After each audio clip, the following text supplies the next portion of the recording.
OG Murphy here with you and my friends. If you are here for our normal Wednesday night D&D game, which features Caloral the Vile, as well as Mary, Tim, Corbin, and Art, we're not going to be playing that game tonight. Art is unfortunately out of town, unavailable. But we have a Bink and Hans adventure, as they've come to be known to be called, because my other two players are playing Bink and Hans. But I'm going to have you tell them, or I'm going to have them tell you about them. Let's get into it. Elderly gnome, but still. Okay, I heard elderly gnome, so you must be talking about our primary campaign. Yeah, Big I'm talking titties. about big titties. Big titty businesswoman? Is that what you're talking about? Not that one, but then also the original, which holds supreme as it's the second ranked highest video of officially marries like a chica. Yeah, only via search terms. Only via search terms, but yes. Wow. Yeah, so I mean it's the algorithm, so I kind of expected it to a degree, but it was really interesting to see to see how the algorithm did its thing. There's a lot of data accessible. Goals. Okay, This but gnome, this yeah, gnome has back problems. she would, but she's lower to the ground, so gravity doesn't have as significant of a pull. I mean, so it's fine. Magic. Wait, who's Beckles? Who's Beckles? Yeah. She is a friend of ours. She's my other DM. Why? Oh no, she posted in the Discord. Oh, did she? Yeah. No, I just saw LOL and I went, oh, which one of us is Beckles? No, Beckles is Becky, who is somebody I used to work at D&D with. She runs my Friday night campaign, and yeah, and she's a great human being and is a lot of fun. Okay, sweet. Are we ready to recap? Ready to roll? Ready to do the thing? Think so. Hit me. Okay, so last time on Dragon Ball Z, when last we left our heroes, you guys had been ambushed by, well, you guys found some goblins who had laid out an ambush for you along a road which you were traveling for one of twofold reasons. One of which was you guys had gone to the job board and you guys had pulled a job off the board, which said there was an orc problem which needed to be handled at a farm, and that Sheriff Big Al was in trouble. And on your way out of town, you stopped at the for some provisions at Barthen's Provisions, and Barthen told you that a friend of his had also gone missing along this road, and if you guys would keep an eye out for him, let know what happened. And so, traveling along this road, Mary spotted a couple of figures not moving in the road. Bink?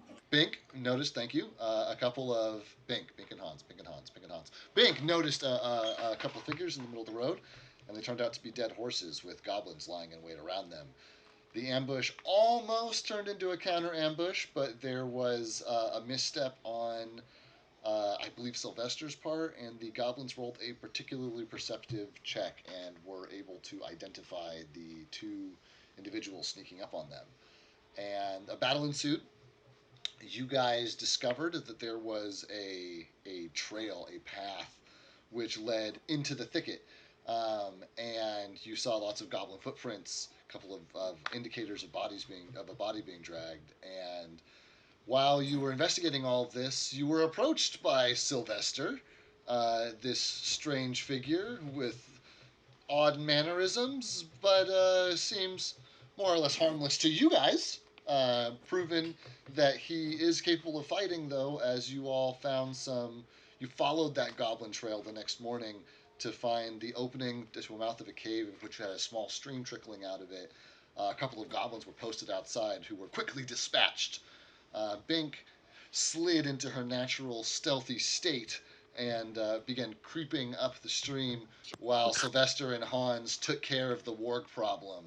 This did raise a lot of ruckus, as there were a lot of animals in pain howling, and I believe there might have been some characters who were yelling as well. So you guys have just defeated these wargs and are standing at the entrance of this cave system.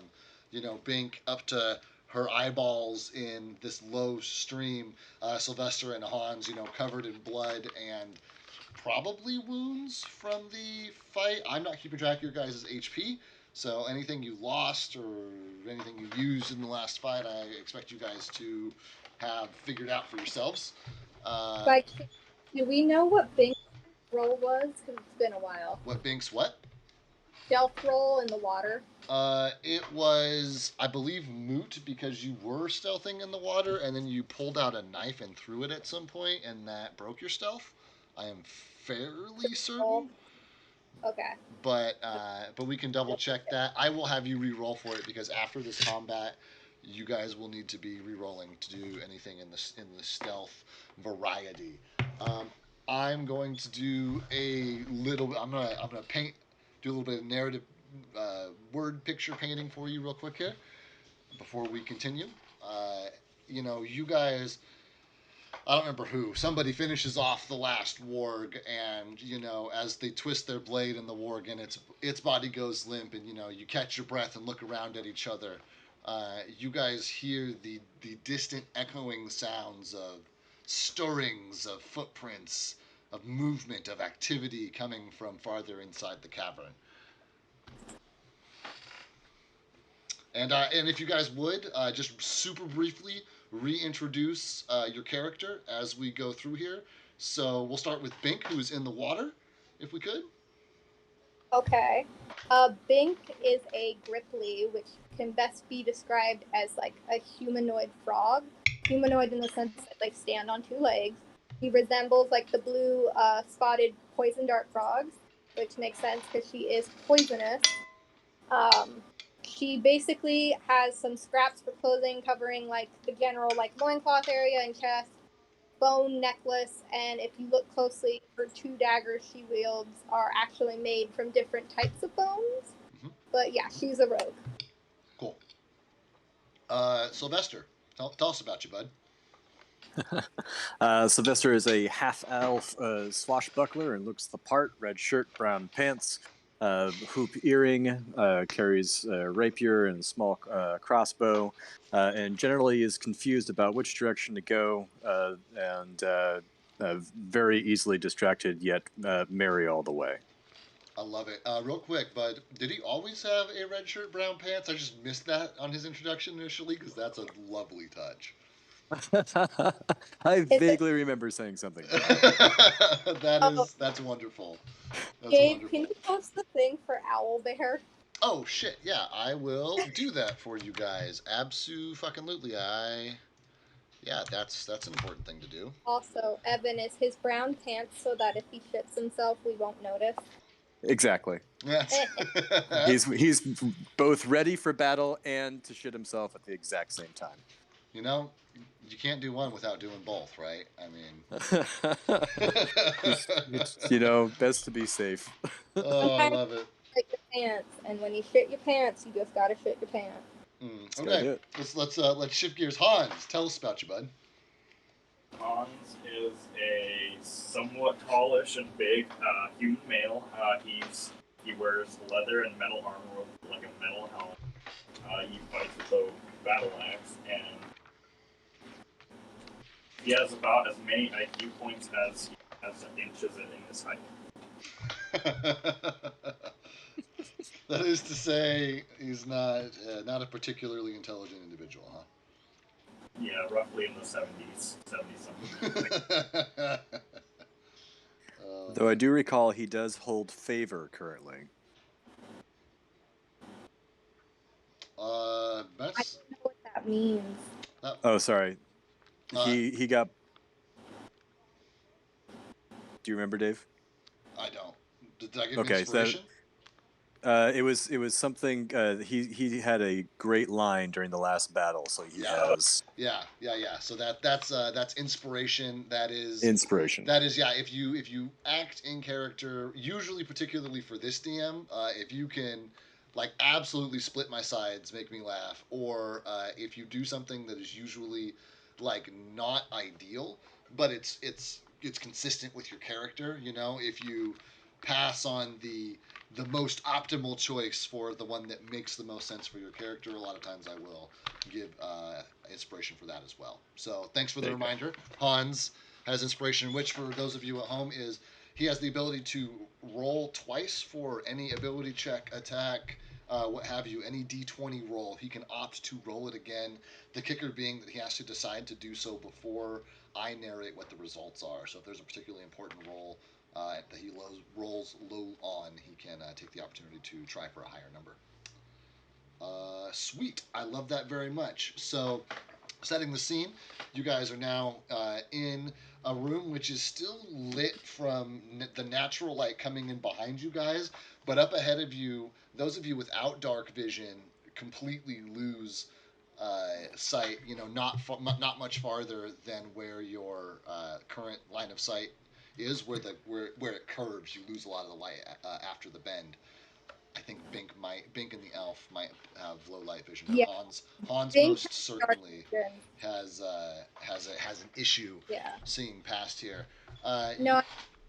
Yeah. Not dark vision, not low light vision. He just has vision. He just Yeah. has vision. Oh, Bink does have dark vision.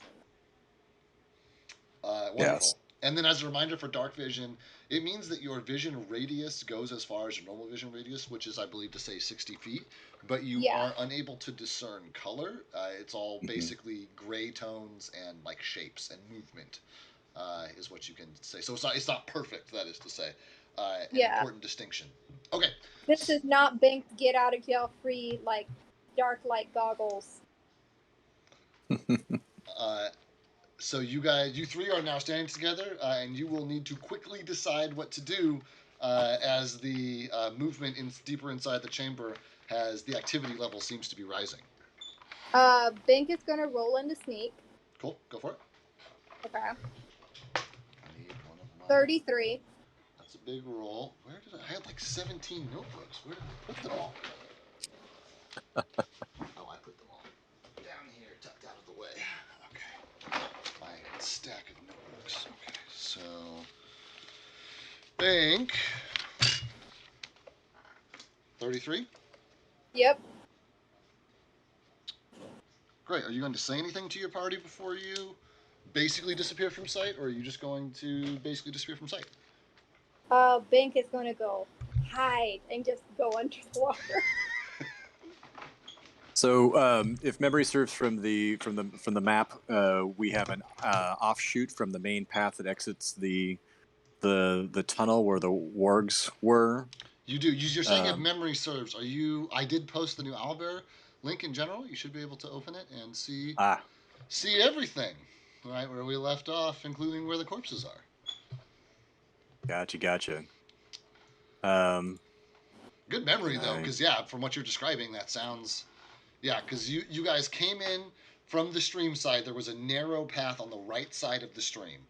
And you walked in along that path and basically immediately saw these wargs, which were like chained to a stalagmite on the ground, and they like shook their chains loose to attack you guys. And they were a big part of the reason why a bunch of noise got made. You guys killed them, and so there's like that room to the right where they all were chained up. The exit is immediately behind you, and then in front of you is a narrow passageway that does seem to widen a little bit as you go, and the stream on your left side. Gotcha. So if the noise is apparent, then I would beckon to Hans or grab his arm and then try and press ourselves into that uppermost nook, This one darker here? nook. Yeah, that one. Okay. And I've got a 16 for a hide or a stealth. Yep. So you're gonna roll 1, 2.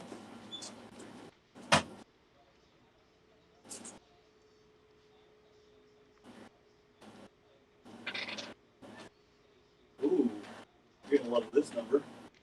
Nat 1. Oh, what's your final? Out of curiosity. No, it's probably gonna be 0. So great.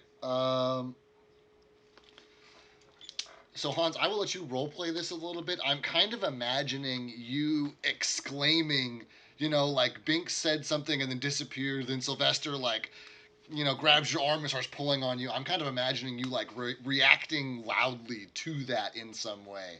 So would you say anything, or do you just want to trip and fall in kind of a classic form and make a bunch of noise on your way down? I think he has being pulled like, wait, we gotta follow Bing. just with his booming voice. Wait, we gotta follow Big as you're like pulling him up into this into this like passage. Are you gonna leave him in response to that? Like if he's like standing there looking confused, basically yelling Sylvester, or what's I'm your? I'm I'm definitely going to, if he resists, I'm gonna pull away and see what I can do about being in the shadows. Remembering that the if the character memory is correct, then that water is like barely 2 feet deep. Yeah, it's only really deep enough for Bink to hide in because Bink is only a couple feet tall. But it's a good camouflage choice for her. So, Sure, of course. yeah. Um, yeah, super, super sweet. Okay, so then all that happens. You guys got to give me a second. For those of you watching at home, we are running. This in particular is out of the Lost Mine of Phandelver. It's out of a book. I don't usually run out of a book. I am a homebrew DM usually, but so we can keep playing games. We have cancellations. Occasionally, we run stuff out of a book. So you guys got to give me just a second. I need to figure out who is closest to you here. Bink, are you like just hunkering down in the water? Are you trying to get anywhere? Do you have a specific Um, goal outside of just stay out of sight? Bink is basically trying to like swim upstream, Okay. and like he's keeping basically like I'm imagining since she's a frog, she can probably see a bit underwater to some extent, but she's just trying to swim upstream and be as quiet as possible. Okay. Well, you got a great stealth roll, so I'm just going to move you to the edge of what you guys are currently capable of seeing. Bink, you're under the water, so hearing and stuff is not so good for you. But you can see like movement, a shadowy figure like through the murky water, moving along what you assume to be is some sort of path going next to the stream. Sylvester and Hans, you guys are once Hans is done yelling. You guys are hearing now the distinct sounds of footprints and making chittering to each other as they come down the hall. Hans, what are you? Are you tucked in with Sylvester? Or are you just standing there looking around? I need confirmation on where your body physically is. Okay. I think Hans is going to be like he's going to be like I don't know why they're I don't know he's listening. He's like I think they're coming. I don't know why. And he's gonna. How big is this? Like it's a stalagmite, right? It is a stalagmite. The base, it's probably like 3 feet around at the base, and it comes up to a point that is probably like 4 or 5 feet off the ground, and it just gets shallower. So it'd be better than hiding behind nothing. Oh, Hans was not thinking of hiding. Oh, okay. So that's how big it is. What is Hans gonna do? If it was a reasonable size, he was going to attempt to like break it and like block off the passageway. It is. Oh God. It would be a great obstacle if you could get it out of the ground. But it's not going to. It will not be an effective barricade. Okay. Okay. Hans is gonna attempt to break it and like wait for the goblins to come and then just like drop it down the stairs at them, Home Alone style whenever they come. Okay. And how are you trying to break this? I'm assuming you're swinging some kind of weapon at it. Yeah, he's gonna do his axe. Okay, so Sylvester sees Hans like, wait, where did they? We gotta wait for. And like, he hears. You guys can both hear these goblins approaching, and you see Hans just like pull out his axe, like flip it around to the blunt side, and start just like hammering away. Like all these, these slams like echoing off the chamber here. You're getting hit with like bits of like stone debris as this is making contact. And you guys both realize after a few moments that the chittering sounds that you heard previously, you can no longer like make those out, or the footprints. Hans, go ahead and roll me a strength check.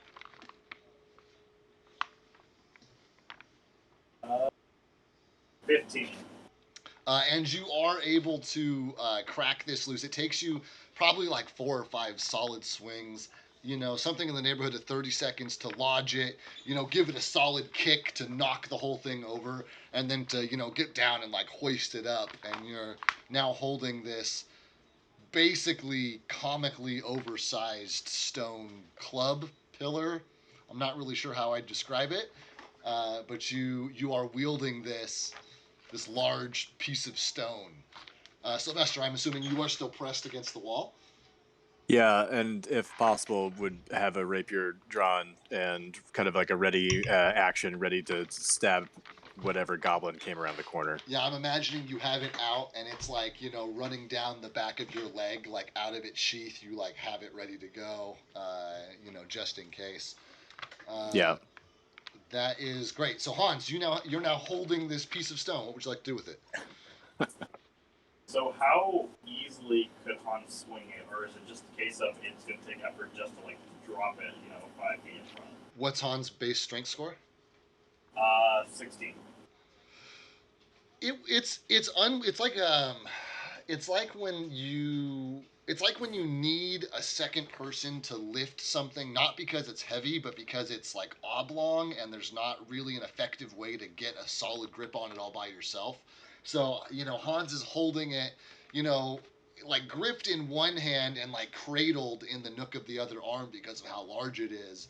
And so it's the kind of thing where Hans could probably swing it once, and then like there's no way he'd be able to keep a grip on it. Like the amount of momentum this thing's going to build up, it would make a great thrown weapon. But as far as like something to swing with, there's not enough of a handle on it for him to keep it. He's basically going to be standing in front of here, holding it, waiting for goblins. Roll me a perception check, please.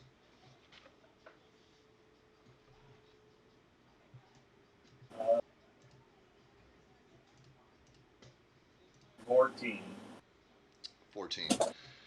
You are standing there holding your large piece of stone, prepared to chuck it at a pair of goblins, and you're standing there squinting into the darkness when what is your AC currently? Actually, excuse me, no, that's not how that works. Does a 15 hit, Hans? Which is AC, so When he's flat-footed. Oh, flat-footed, yeah, it's also 15. Okay, so that is attacker favor,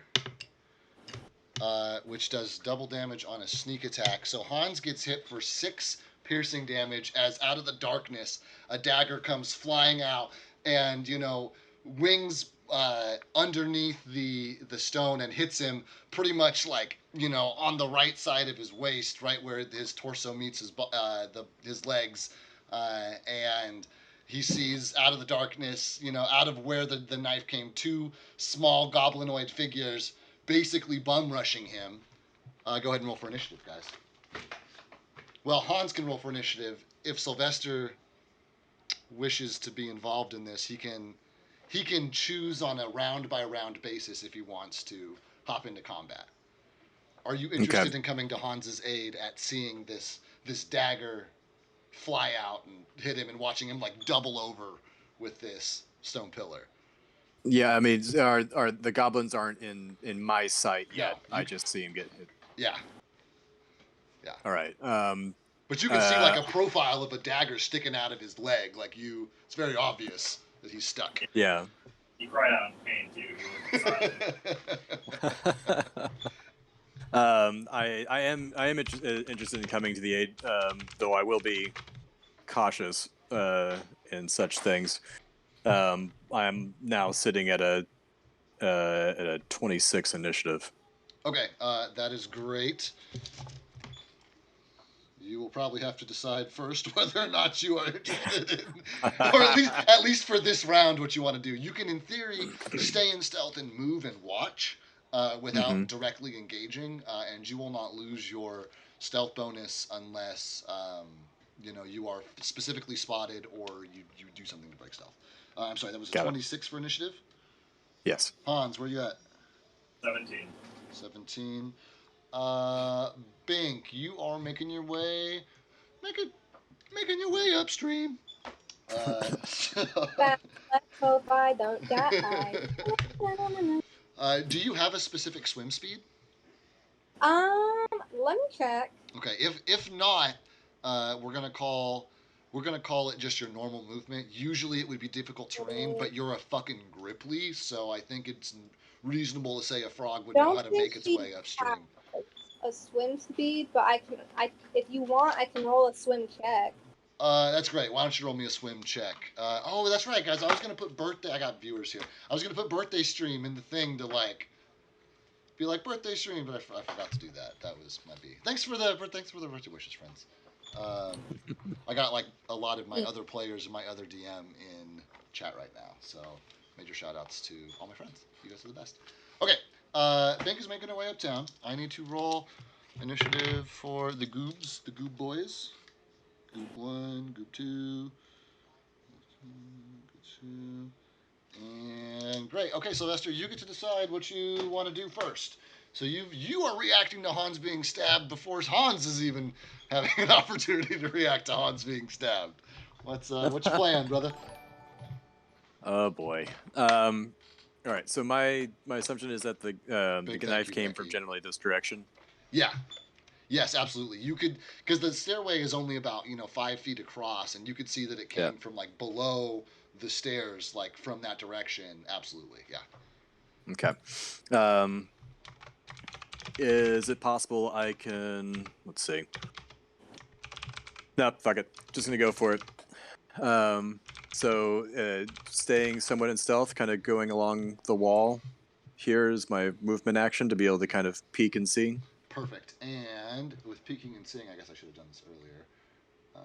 We have. Oh, that's right. I don't have goblins, but I have slag. So. You with me? Oh, there we go. Yeah, I got you. So as you peek around, you're able to see that there are a pair of goblins, which are in the process of like bolting up the stairs at like towards Hans. They're still down though on the lower level. Okay, so with that sly move around the rock here, upon seeing this one specifically, Sylvester would lunge with the rapier to attack it immediately. Absolutely. He did not see you, so you get to attack against his flat-footed AC, and go ahead and roll an attack roll. That is a dirty 20. It's gonna flat-footed. That'd hit him even not flat-footed. You can go ahead and roll your damage, my friend. Okay,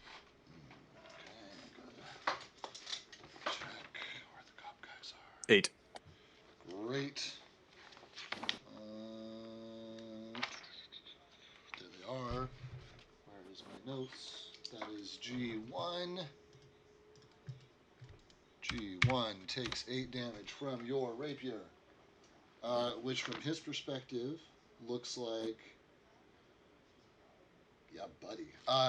You just absolutely like run him through. It goes in, just under the right armpit, and you come out, basically, in the neighborhood of the, like liver area. I guess left shoulder blade, liver area, just like diagonally through his body. Your point like comes out the other side, and you withdraw the blade, and blood spurts out in both directions. The goblin shrieks in pain, and has stopped moving, and turned his attention on you. That's excellent. Have at you then. You are no longer in stealth, Sylvester. Darn straight. Okay, so you have done some movement and attack. You have some more movement if you want, but you will likely provoke an attack of opportunity that way. No, I'm good. I'll stay in combat. Cool. Anything you want to say to Hans? Toss it. Toss it? That's all I was going to say. Whether he takes it up, doesn't matter. Okay. That's my idea. I was hoping those two would be staying a little bit closer together, but... I mean, they're not...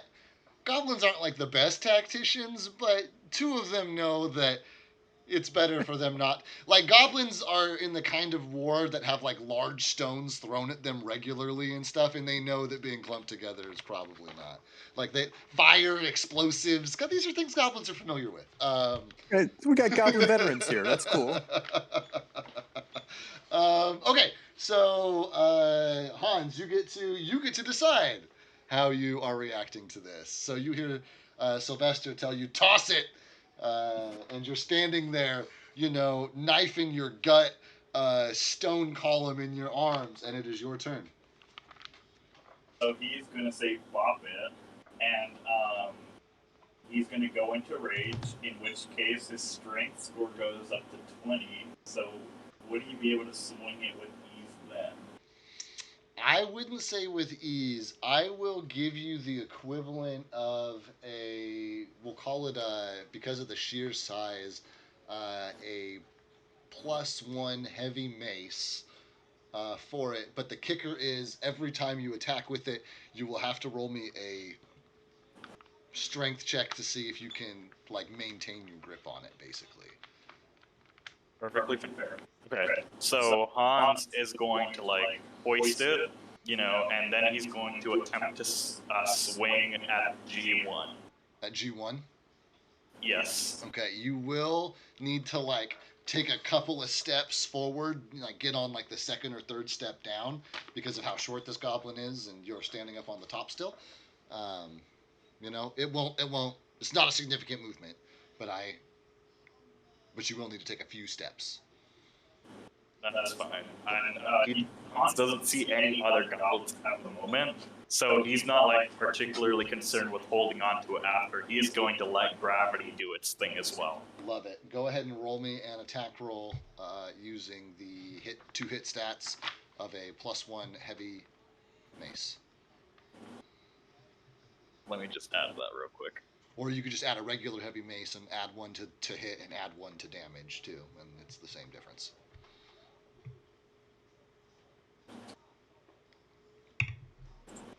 Bink, and unless you say otherwise, I'm just every round gonna move you your movement up the river. Basically, big plan. Cool, sweet.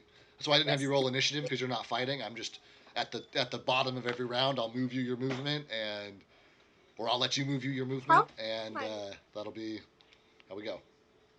How far am I moving though? It's your movement, so it's 30 feet, right? That's what you have. Let me see. My movement is walk is 30 feet, but my run is 60. Yeah, I mean, you're not running because you're stealthing, and technically because you're stealthing, you'd be moving at half your movement if you were just walking regularly. But because you can use double your movement in a turn, we'll just let you move 30 feet in stealth every turn, and that'll be half your movement. 14 to hit. A 14 to hit. I believe that hits a gobbo. Ooh, that actually just misses the gobbo. Hans is still... And that's with the +1 modifier? Yeah, I just rolled a 5. I rolled really low. Oh, my buddy, my friend, yeah. The goblins have a low AC, but unfortunately it is just higher than 14. Favor. Yeah, you know what? I mean, you could. You know what? Yeah, Hans is going to... He's going to do that. He's going to use the inspiration. Okay. All right. I want to squish this goblin to a pile of blood. Oh! What was it? Okay, that's better. I thought I rolled a 6. It would have been one higher than the 5. But I rolled a 9, so 19. Okay, yeah, that's for sure gonna hit a goblin. Yeah, go ahead and roll. Go ahead and roll your damage. Although it'll probably be a moot point, but go ahead and do it. I'm imagining just hey, better swing, and just. 9. 9 damage. Yeah, D8 plus 7. I rolled a 2. Oh well, 9 damage is still enough to for you to narrate to us exactly how this goblin is squished. Imagine he swings from the side, And at that last bit of the arc, he just loses grip on it because it's such a heavy thing, and it just slams into the goblin and just like crushes him, pins him under it. Love it. That is actually is a good reminder. Roll me your strength check to see if you truly do hang on to this or not.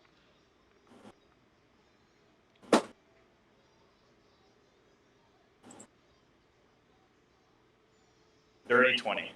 Yeah, you got that thing. Okay, so you have smooshed Goblin 1. He is now a puddle where there once stood a goblin and is no more. And you hear a like hissing, like a combination between a hiss and a growl coming to your left, and into your view steps Goblin 2, who is still making his way very quickly towards you.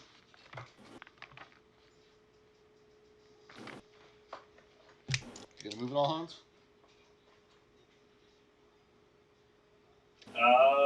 No, he's gonna basically turn to face him. Okay. Which is great timing then. So the Gobbo will get to take a turn. Great. Oh, that's an interesting roll.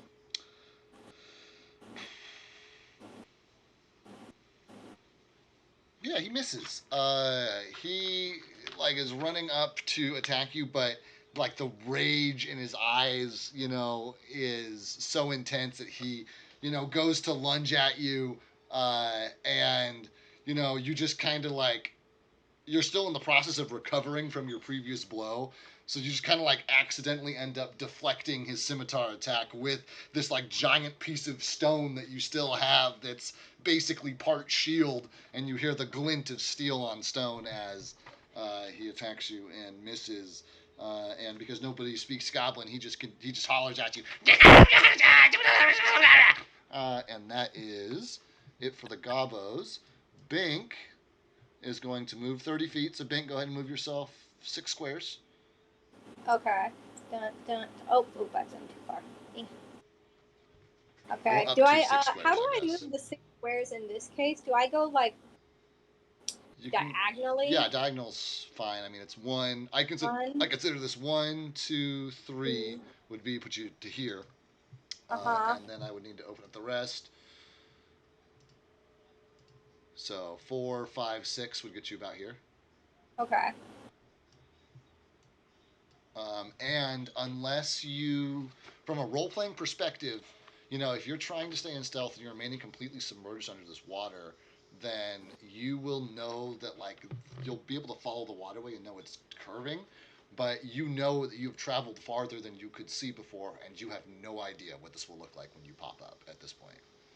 Okay. Okay, cool. So that is... So Bink is now moved, which is great. Then we can bring us back to the top. Sylvester, you have your rapier in hand, bloodied. First by warg blood, now by their goblin masters. And there's one more goblin in front of you. There is indeed. So have at him. I will attack. Do I need to take a 5-foot step here? Looks like. Yeah, I gotta get a little closer to him, but 5-foot step is totally cool here. All right.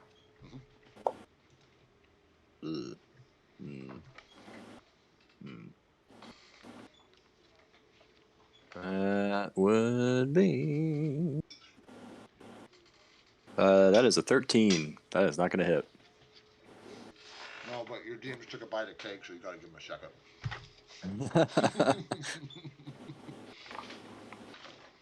We'll give him this one. Okay. It's only his birthday. Who cares, right? I guess we're kind of a little slack today. So. Yeah, especially since you'll be starting your midlife crisis soon. I was talking with a friend of mine today about buying a motorcycle again. No joke. So.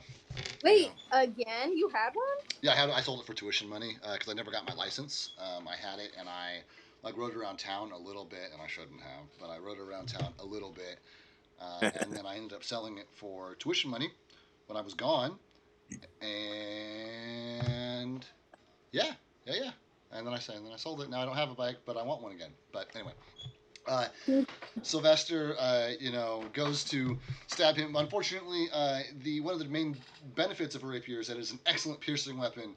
Unfortunately, you need to get an excellent and clean thrust with a piercing weapon, and they can be easily parried or deflected by even the crudest of blades.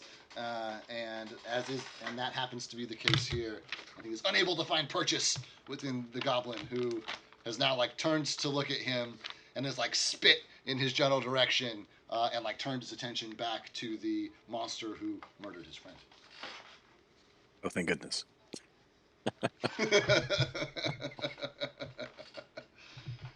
Anything else, Sylvester? Do I have any move action left? Yeah, you can move up to your movement, but because you have now stepped within striking range of Goblin 2, if you step more than 5 feet away from him, you will likely provoke an attack of opportunity. I'm just trying to see if he's going to head towards my giant friend, if I can move into a little bit more of a flanking position if he starts to go towards Hans. Yeah, absolutely. You can pre-position yourself kind of at the bottom of the stairs, still next to him, but you know, so neither one of you will have to move out of range, but put yourself basically one step just to slide over and have flanking for sure. I'm just strafing a little bit. It's fine. Yeah, that's exactly a great way to put it. Cool. Hans, you're up, bud. Wielding your mighty stone club. Finish him. He is going to look at this goblin, and you heard the glint of metal, so he knows he's there. He's going to turn to him, and he's going to ready for another swing. Cool. Give it an attack, bud. He's already close enough. You can just swing at him. 22. That's a big hit. Yeah. Roll your damage. More than a 2 will probably annihilate this goblin, but we'll see. Bare minimum damage would have been 13 damage. 13 damage is enough for, in one fell swoop, completely and independently of his own accord, to absolutely demolish this goblin. I'm imagining, when you hit a fly a bit too high with the fly swatter and it kind of explodes? That is what I'm imagining, when it's you go, and then all the little, orange organs of the fly come out. That's what I'm imagining, is just the little noise as we see bloop. Yeah, there's just a shadow getting darker over the goblin's face as the thing slams over him. Yeah, the guts are everywhere. Bank is gonna walk up in here and be like, "Oh my god, you guys decorated?" Well, there is some of it which has flown past into the stream and is floating down. There's bits of organ and viscous that are floating down and out of the stream from just the immense spray and blowback of this huge fucking club. Will Bank have it by the time of her next turn? No, it flows the other way. Dang it. I was like, am I going to get a fluffy boa necklace thing, but it's intestine? No, it's probably not. It's not in one piece like that either. It's definitely very much bits and pieces. But that does bring you to God damn it, Network. God damn it, who? Network. He's just going right for it with the jokes. He's Oh, we can't see the chat. Oh, you can't see the chat. Well, basically they're talking about subs and subscriptions. Becky subscribed. Thank you very much, Becky. You are the best. And Lumi's talking about how she subscribed first. So there's kind of having a playful banter. And Network did a bit of wordplay, talking about how they need more subs in here to even out the ratio to DOMs. Little S&M joke for you today. D&D, you get a little bit of everything. Okay, so you guys are now in free action. The pile of corpses in this tiny entryway growing ever more by the moment. You guys will for sure have to step over or on top of something to get out of your current predicament. But you guys look around, and Bink is absolutely nowhere to be seen. Well, I say, friend, I believe you may have deserved yourself a hat out of these wogs. I believe we could take one and drape you in their glory. What do you say to that? Think. He's gonna come out of rage and be like, a hat would be nice. Oh my gosh. No, Evan, I don't think if you know this, in our other game, my character tried to do that and it went horribly wrong.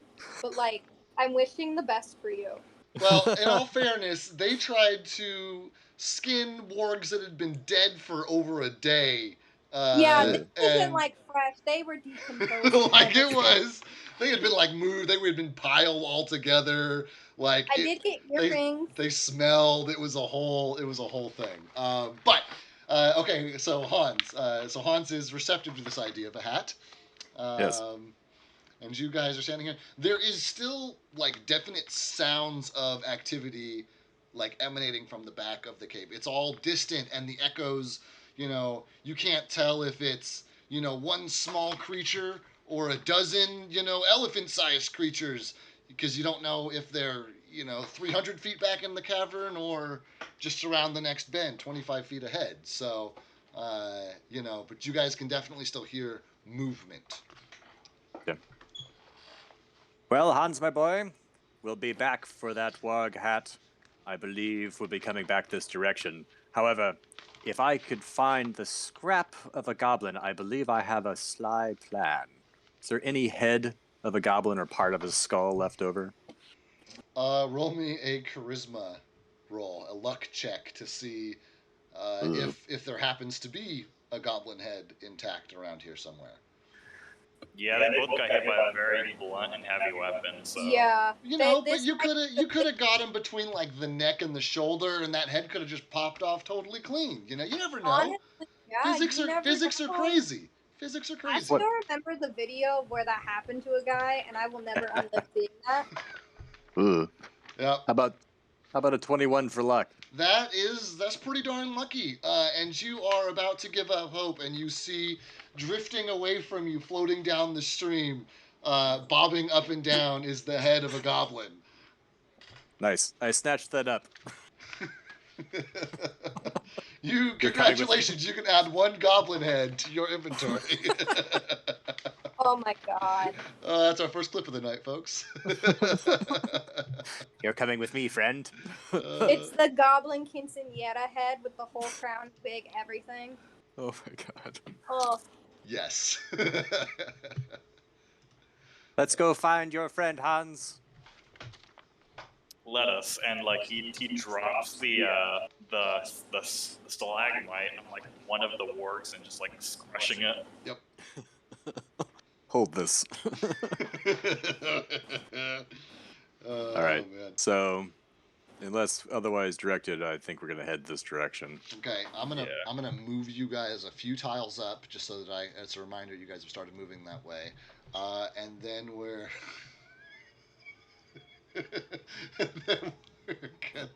What?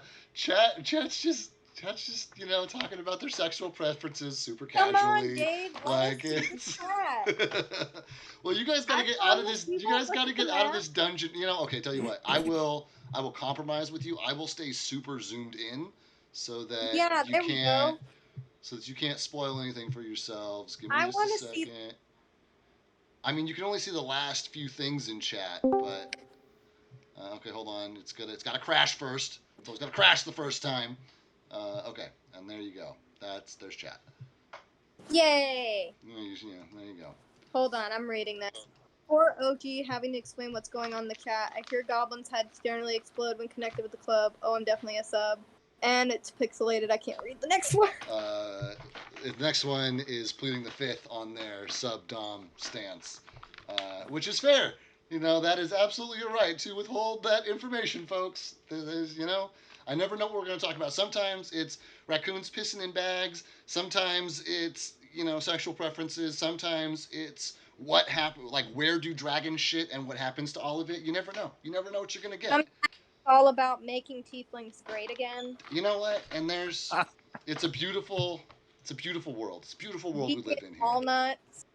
Okay, Bink, you, because combat ended, you moved up another, 15 feet or so, and you got to like a stone wall. Like this dead ends. It appears to be the end of the road, or the end of the stream, so to speak. So this is like a wall, like I can't climb over it? You could, but you have not yet popped your head out from underneath, Okay. from under the water, so you don't know exactly how tall it is. Can she pop her head out without losing her sneak? She can. That's kind of what the sneak is for. Oh, It's okay. She's to gonna very see how slowly obviously you do that. pop the head out. You and- know, like the eyes mainly. Right, and as you pop your head out, this is like a platform. So this is blocking your vision on your right hand side for about 5-7 feet. It only comes up out of the water, 4 or 5 inches. But if you're only popping your eyes an inch or two out of the water, you're not going to be able to like see over it. And then you can see in front of you. This is like a low wall. You stand 2 feet tall. The river's about two some odd feet, and there's like water that you see just like kind of trickling over it, and it's the source of the stream. But this is probably only like a 3-4 foot like loose stone, dam kind of thing. Bink is gonna Olympic jump over it to try to like, when you Olympic dive, how like your main goal is to not create a splash. Yeah, you'd have to climb over it, or you'd have to like jump and like spring. I guess you have frog legs, so you could spring out of the water and jump. That's fine. Roll me an acrobatics check to see how successful you are at doing that. And then I need to do a real quick check right here to see. Bink is real fucking successful. What this area contains. Does a 29 work? Yeah, absolutely. Wait. Hold on, let me see. Okay, yeah, it would be 29. And then I'm going to just do a little bit of stuff. That's all great. Okay, Hans and Sylvester, making their way up the path, are able to hear some of these like footsteps and chittering getting louder as they move deeper into the cavern. Bink is able to springboard up and over and land into like a much deeper pool, whereas the stream was only a couple of feet deep. This is probably like a 5-6 foot deep like basin of water with a large stalagmite sticking out from the middle of it. Okay. Can Bink make a perception check underwater? She can. What's she looking for? Well, as she is a frog, if you are in deep waters, you want to make sure nothing else is in there with you. Mm-hmm. And yeah, if this were a homebrew campaign, there'd for sure be shit in this water. I have no idea if there's shit in this water now, but yeah, it's like one of those things where she is 100. 18. 18. She. Please let there be a tiny Tetra. Give me a second.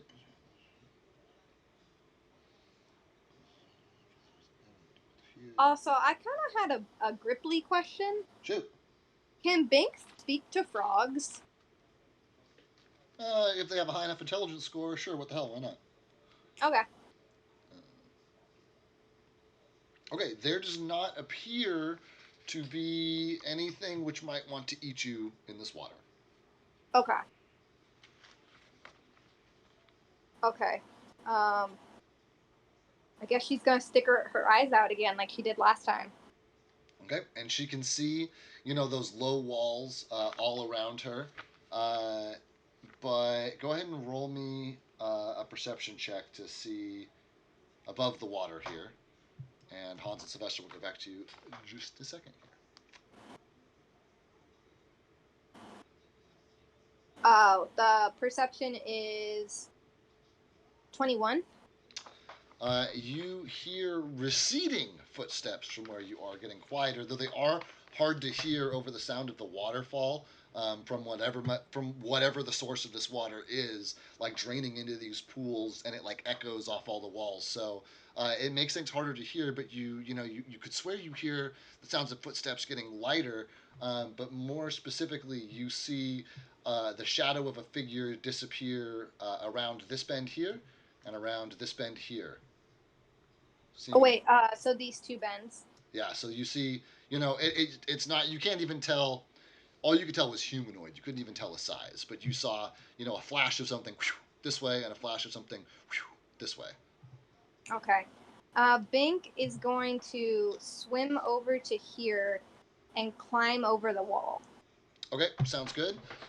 While you are doing that, Hans and Sylvester can hear that they are that they are that there are goblins getting close to them. That there are, there were these two goblins that came down the channel or these two goblins that popped out of nowhere, presumably from here, because you guys don't see any other direction they could have come from. And now there are more goblin voices that you hear growing louder, and you can tell that you will be upon them momentarily.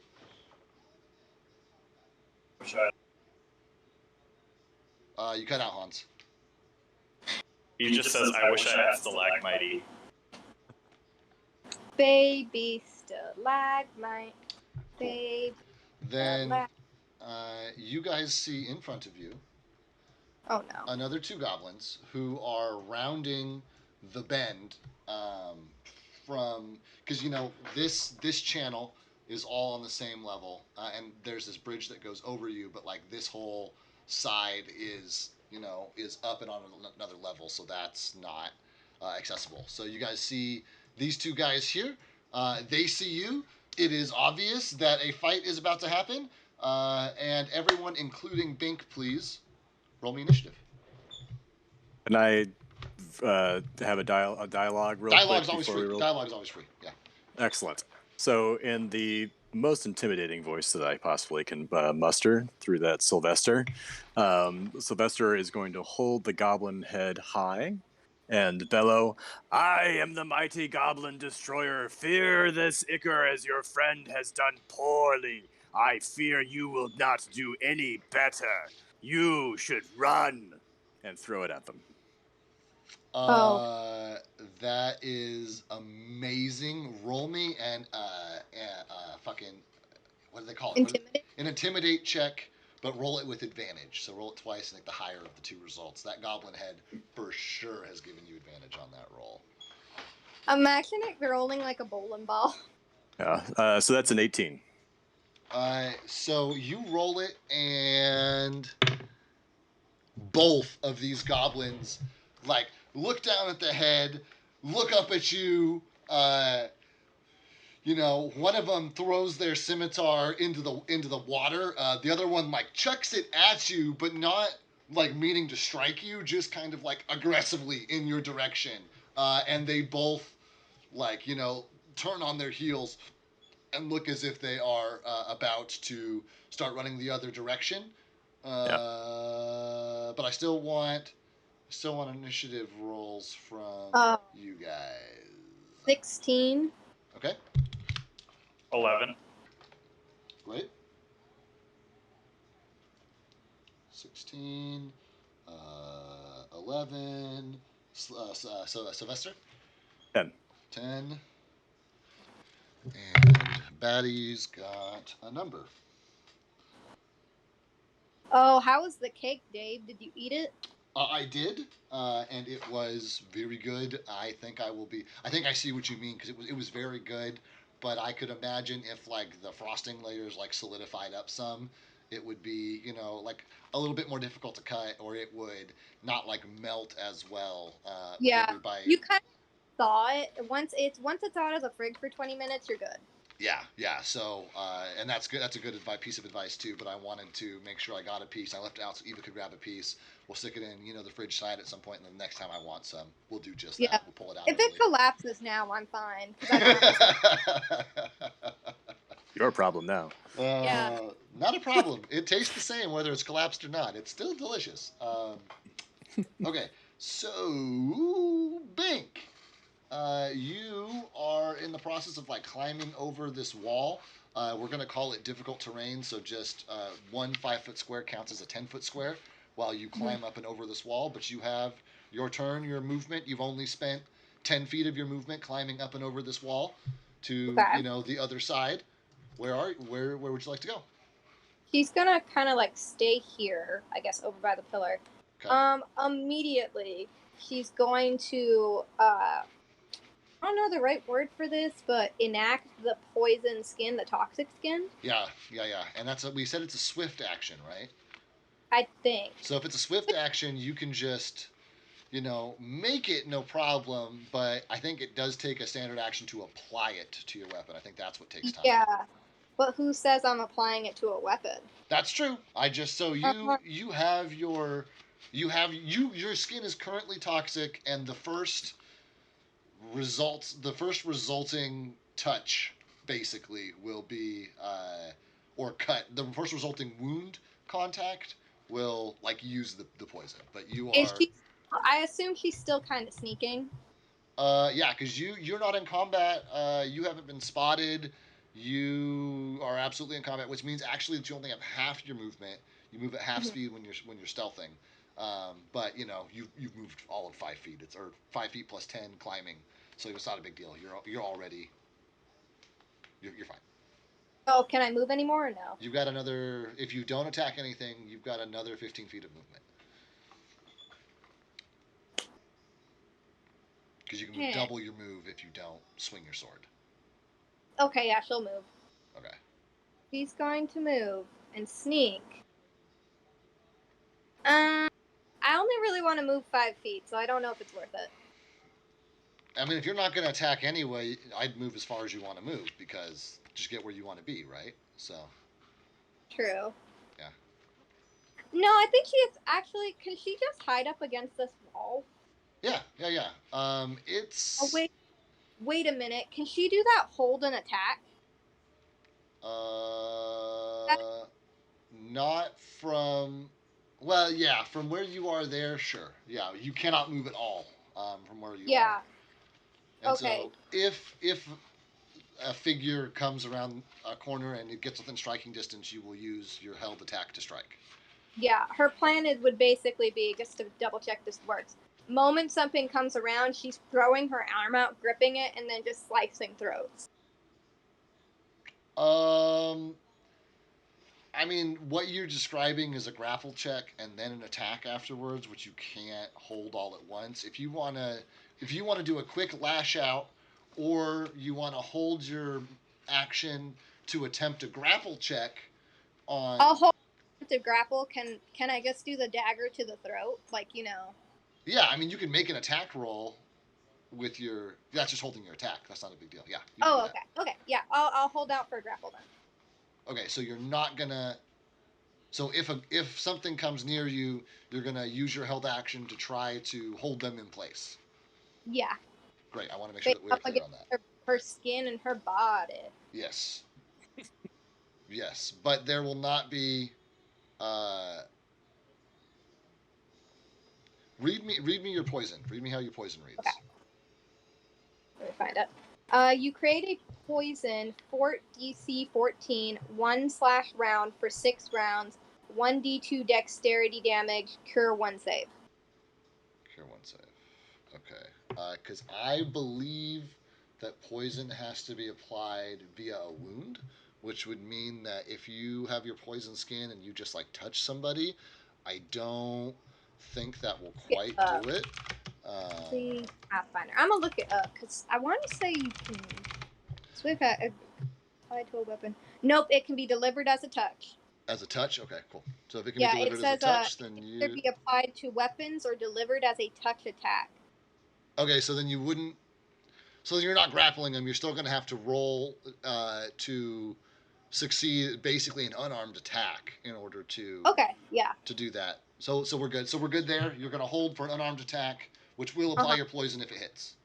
Yes. Great. Love it. That sounds fair to me. Okay. Then we are going to move on in initiative order to fucking. Oh boy. My dudes. So, Hans and Sylvester see, the tips of ears sticking out from the passageway above them, and the beady eyes. 2 sets of beady eyes appear as a pair of goblins pull out their short bows and fire a barrage of arrows at the leader of the pack, Sylvester. Barrage of arrows being 2 arrows, one each from them. Low rolls though, real low rolls so far from my dudes. We're having Gobbos are having goblin rolls, which I guess is about right, right? Okay, so let me hear. Short bow, +4 to hit. So that's does an 11 hit? No. Then that's the highest one. So neither one of these guys are going to hit successfully. But these goblins have obviously alerted you to their presence. The other two, 1, 2, 4, 6. Okay. Bink, you take your attack. Take your attack. There's a figure passing. Yeah. Okay. So let me check what I gotta roll. 1d2. Do I roll a d3 since we don't have a d2? No, a D2 is you roll a D20, evens are one, odds are another. Oh, okay.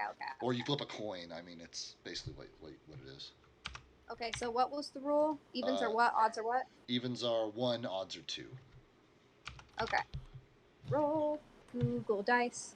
Come on, Google Dice. 7. Odds is 2, so you 2 damage. Is that? I think 1d2 dexterity damage. Oh, it's dex damage though. That's interesting. Okay. Cool. So what's the fort save?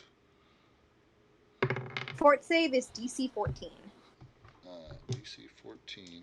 He does not save, so G3 gets hit for some damage. Then he is poisoned, and he takes that, I believe, at the end of his turn, which is coming up. So what's the damage on it? You get to roll for that, I think. Oh, okay. Hold on. It doesn't say anything.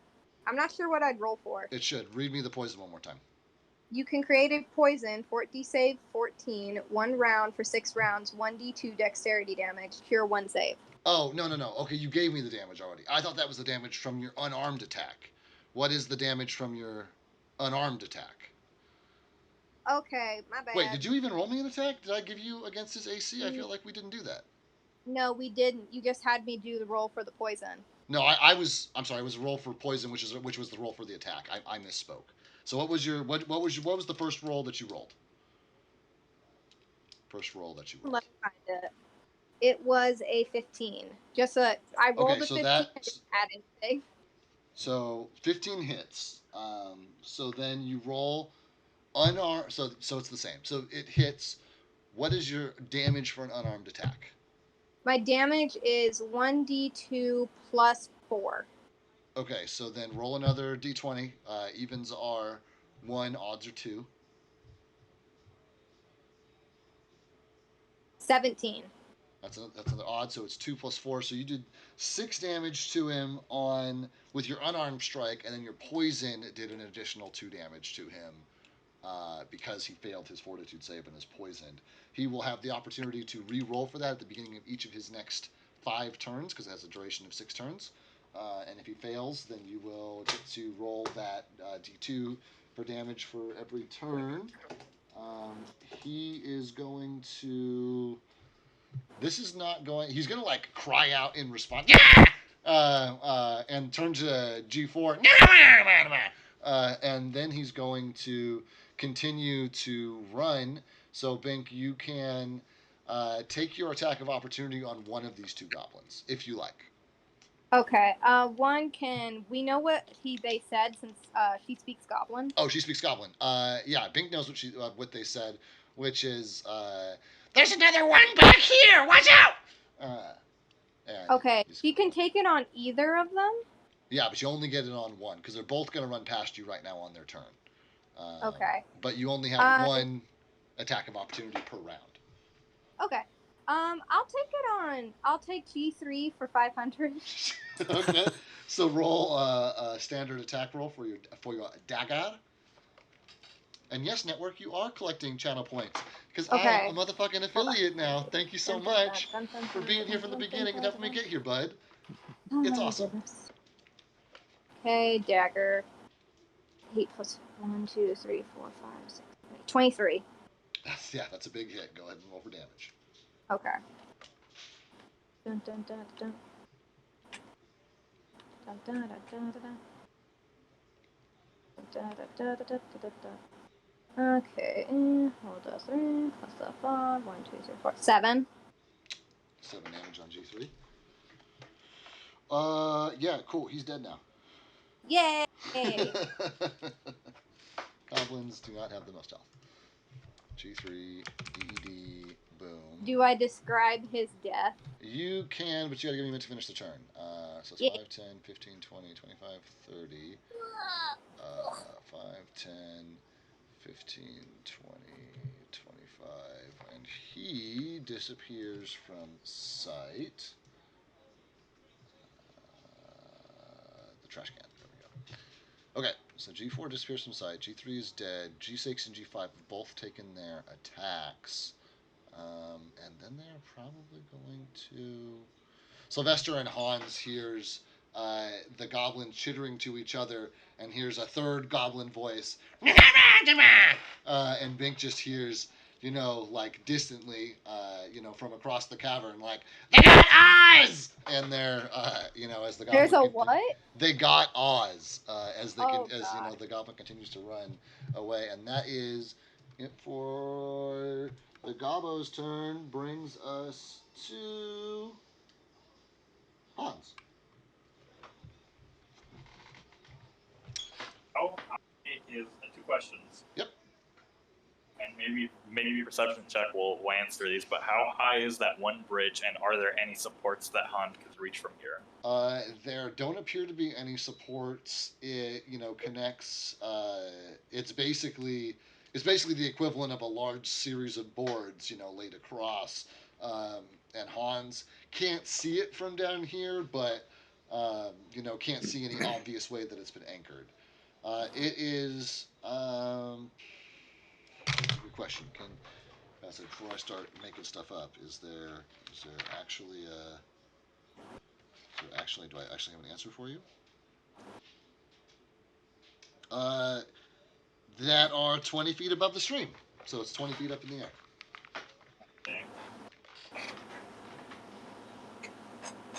Okay, Hans is going to go into rage, and then he is going to basically sprint across this around and try to reach the thing.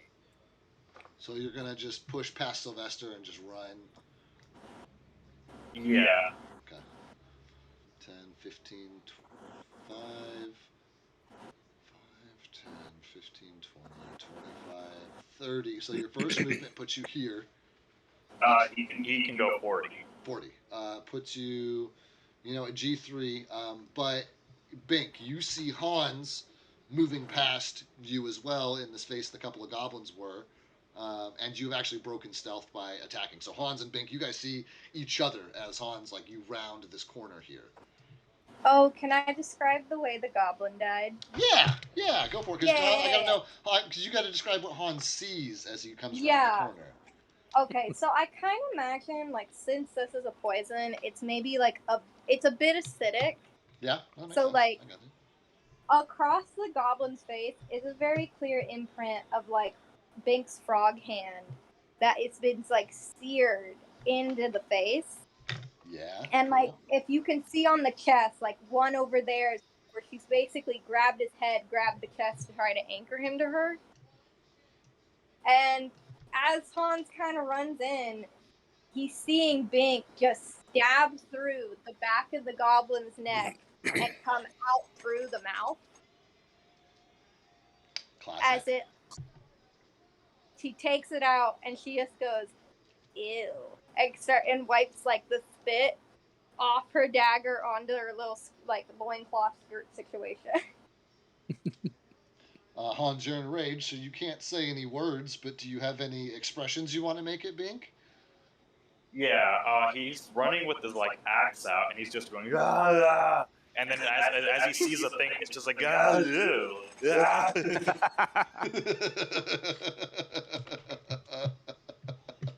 And he just like runs past it. Oh, I love it.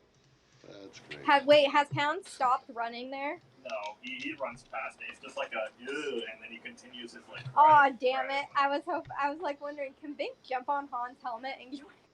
Not when it's not her turn. Okay, Hans, No, yeah. that is one of your movement actions. You have one standard action or one movement action left, I guess. What would you like to do? He is going to sprint the rest of the way in front of that goblin. So 5, 10, 15. Yep, you can come and square up right with G5. You're not being stealthy at all. Both G5 and G6 have turned to witness you as you come bearing down upon them. And unless you have anything to say, which is not going to do a lot of people any good in your rage, then that, I think, brings us to Sylvester's turn. Covering fire! I'm gonna shoot it with the crossbow. Cool. Give it a go. I guess 5 or 6. That is a 16. Who are you shooting at, 5 or 6? Oh, I'm sorry. 6. That is a hit. Alrighty. Only 4 damage, but hey. That's, it's a start. With how little damage goblins need to take, any bit counts. He's got a crossbow bolt sticking out of his shoulder now, so, that's 4 more damage than he had a moment ago. There you go. He's definitely going to need rotator cuff surgery after this. With that high-end goblin healthcare that they have. That nice free goblin healthcare. Oh, that is... Acupuncture. Acupuncture. That's fucking great. Okay, so, would you like to move as well, Sylvester? Yes, for the time being, Sylvester would like to move underneath the bridge. Okay, directly underneath the bridge using less than half your movement. No problem. I am going to shift you just over. I know that you're under the bridge, but I want to see my goblin tiles as well, because their turns will be coming up before you. Nah. Okay, actually, I'll tell you what. I can even go under the bridge. Call you a Red Hot Chili Pepper song. Okay. Better than Johnny Cash. Funny. Okay, Sylvester is done with his turn, which means I don't believe I missed anybody. We're back to the top of bank. Okay. When that original goblin ran, he ran into the black abyss, right? He ran, from Bink's perspective, he ran around this corner and she lost sight of him. Which corner? This corner here. Oh, okay. Okay.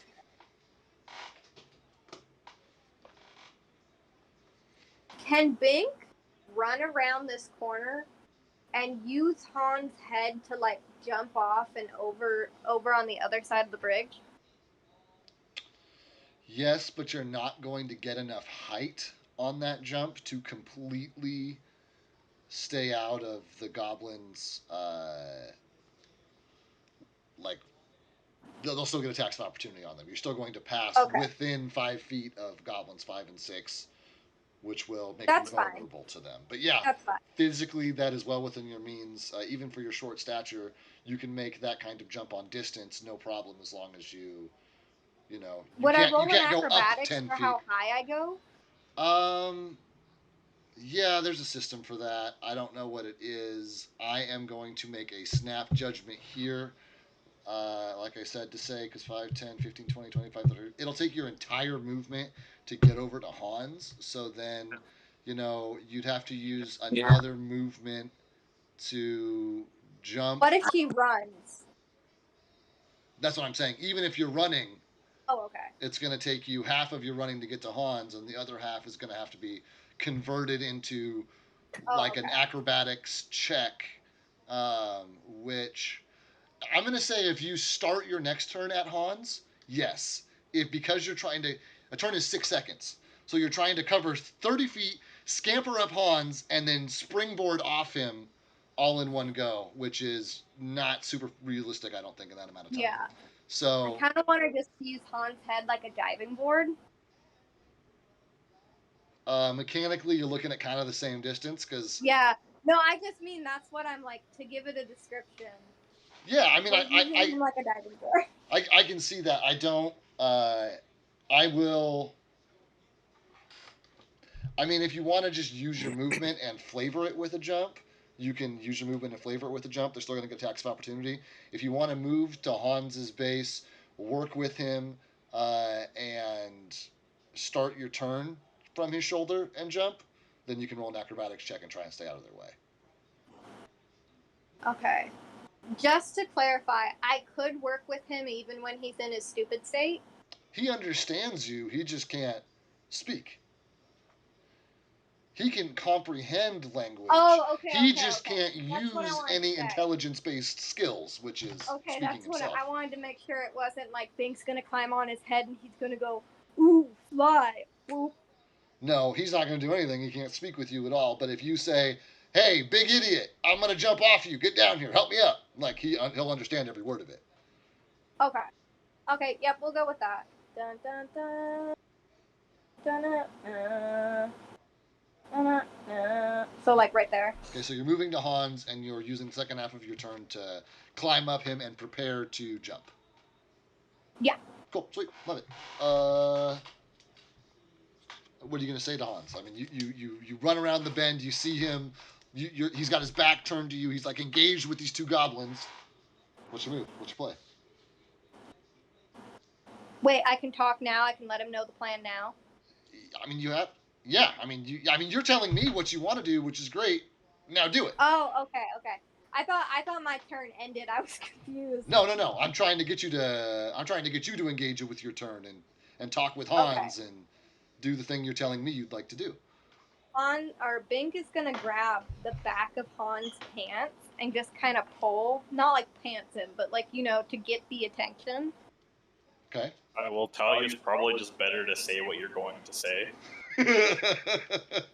True. Well, she's gonna grab onto it anyway. She's gonna have to yank herself up. She's just gonna go. Let climb. You just hear, ugh. Bink is gonna take that as a yes and start climbing up him. And unless Hans is going to actively hinder that, which does not sound like he's going to do. No. Then you are perched atop Hans, prepared to, legs sprung back, or legs taut like springs, prepared to jump. And that'll wrap you up, Bink. Brings us to my gobos.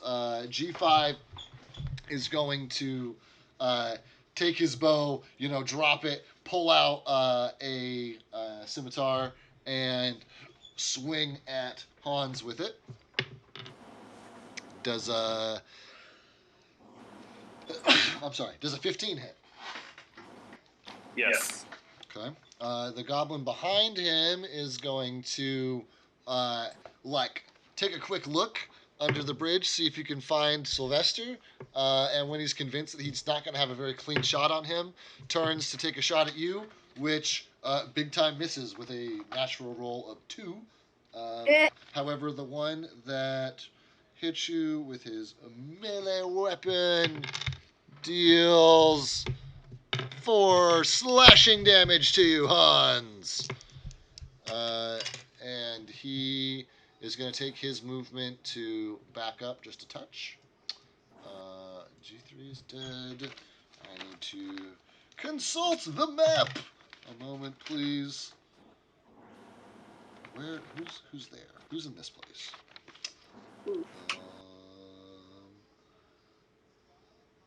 Yep.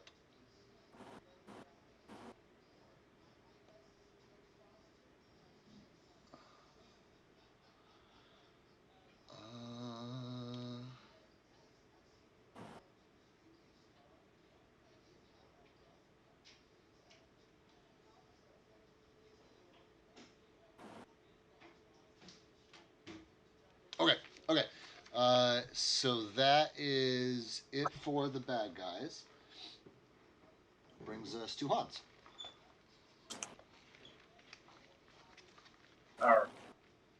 Okay. I had to just go pick up something right now. So, anything important happen? No, I was doing some consulting to make sure I knew where all the bad guys were here. I did some background stuff, and now it's your turn. Okay. Hans is going to slash at G5. Slash at him. You get him a swing with that Aximapoo.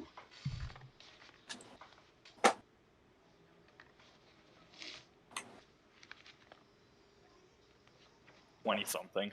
That's a hit. Yeah, roll your damage.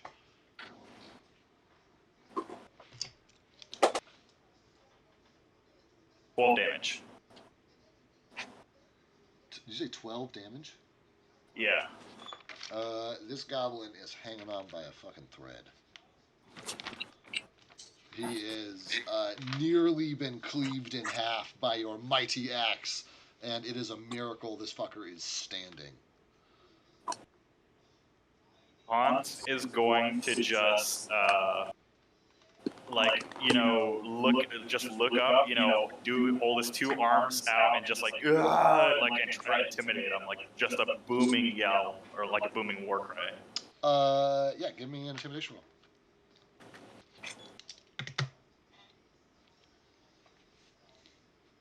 The modifiers coming in clutch. Final of 10 with the roll of 1.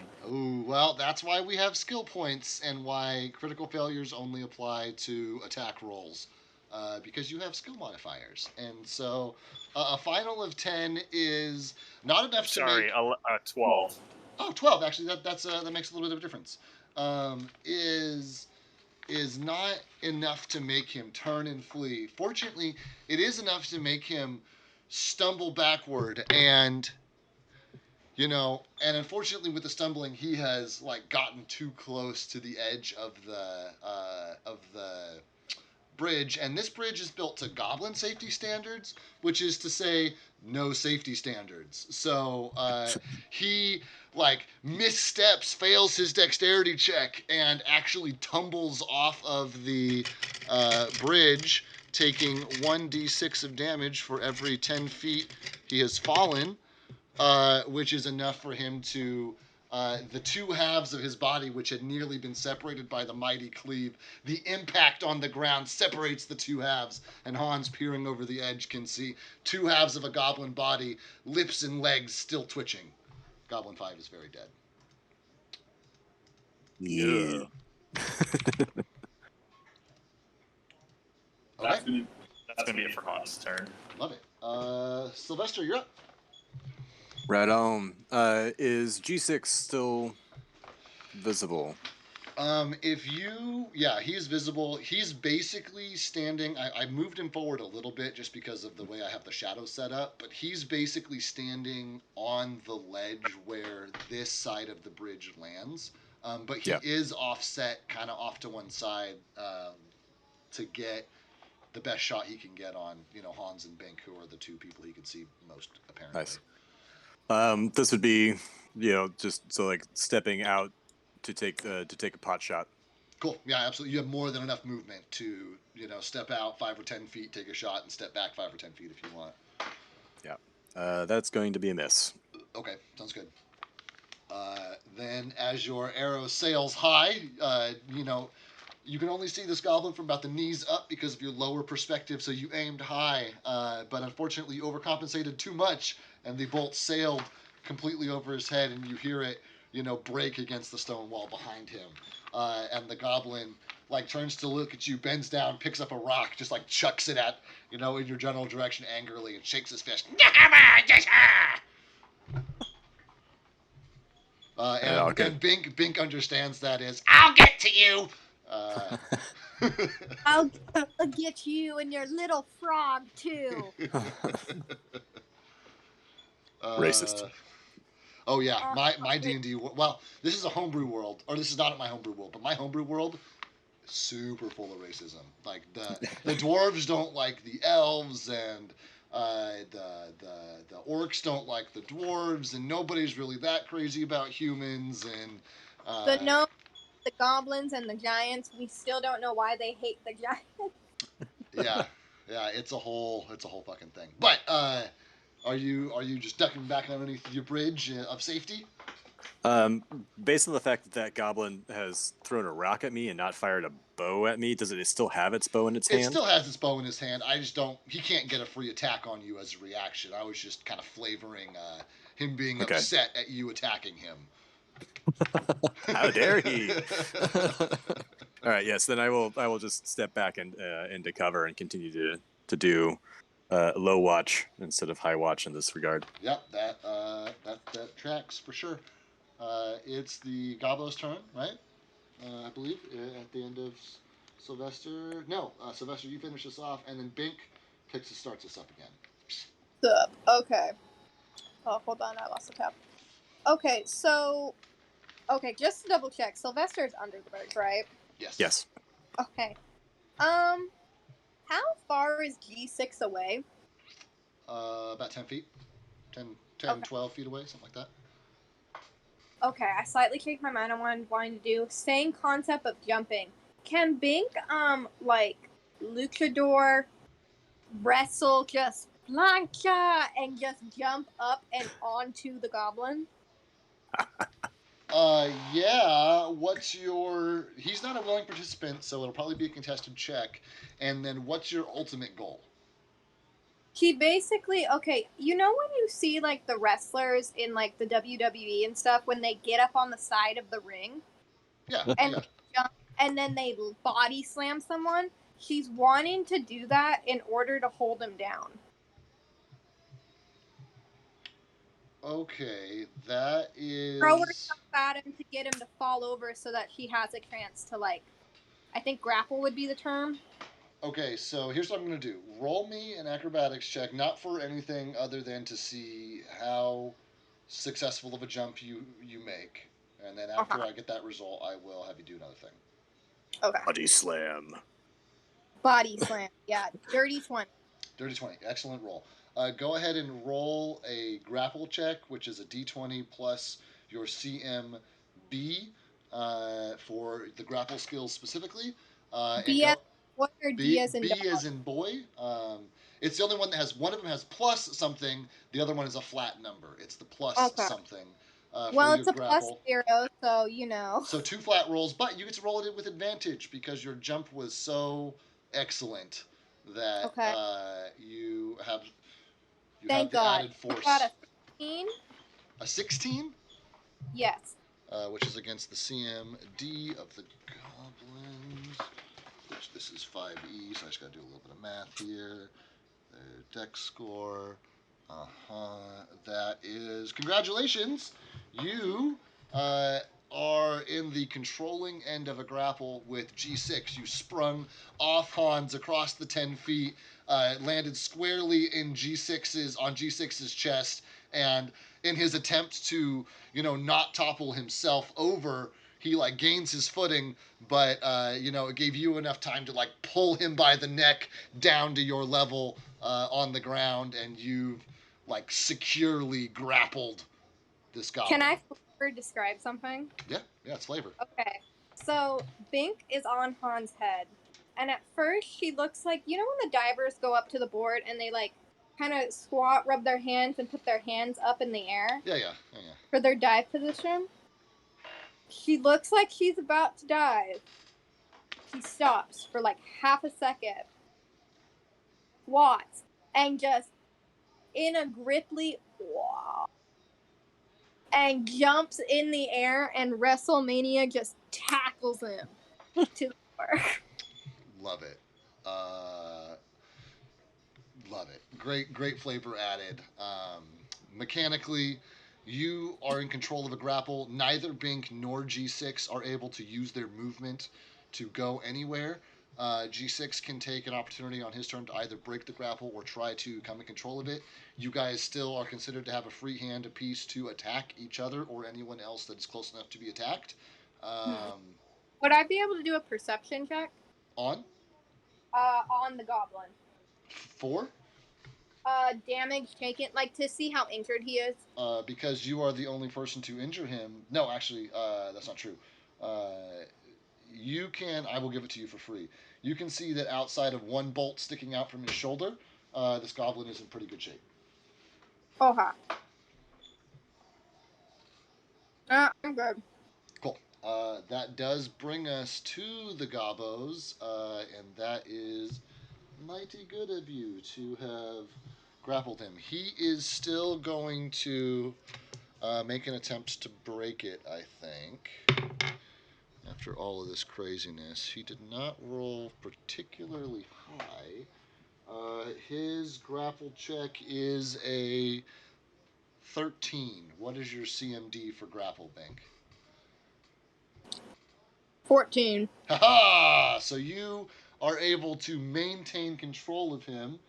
However, he will use his other action to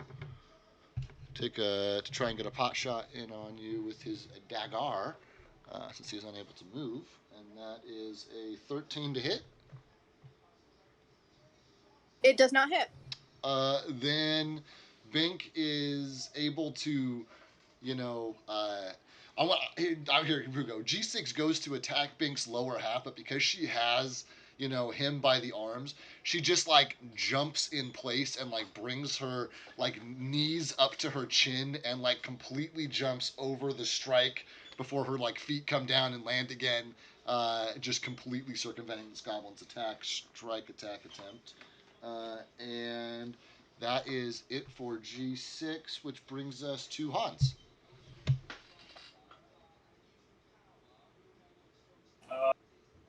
Is going to come out of rage upon having seen, the awe of seeing a Luchador. frog, yeah.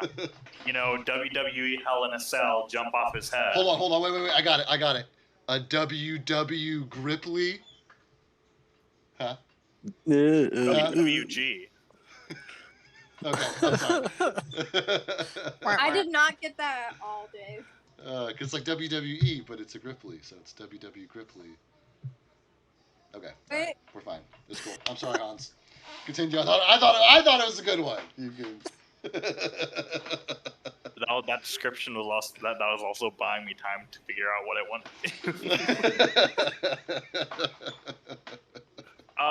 Would I be able to attack the goblin without, going at hitting Bink?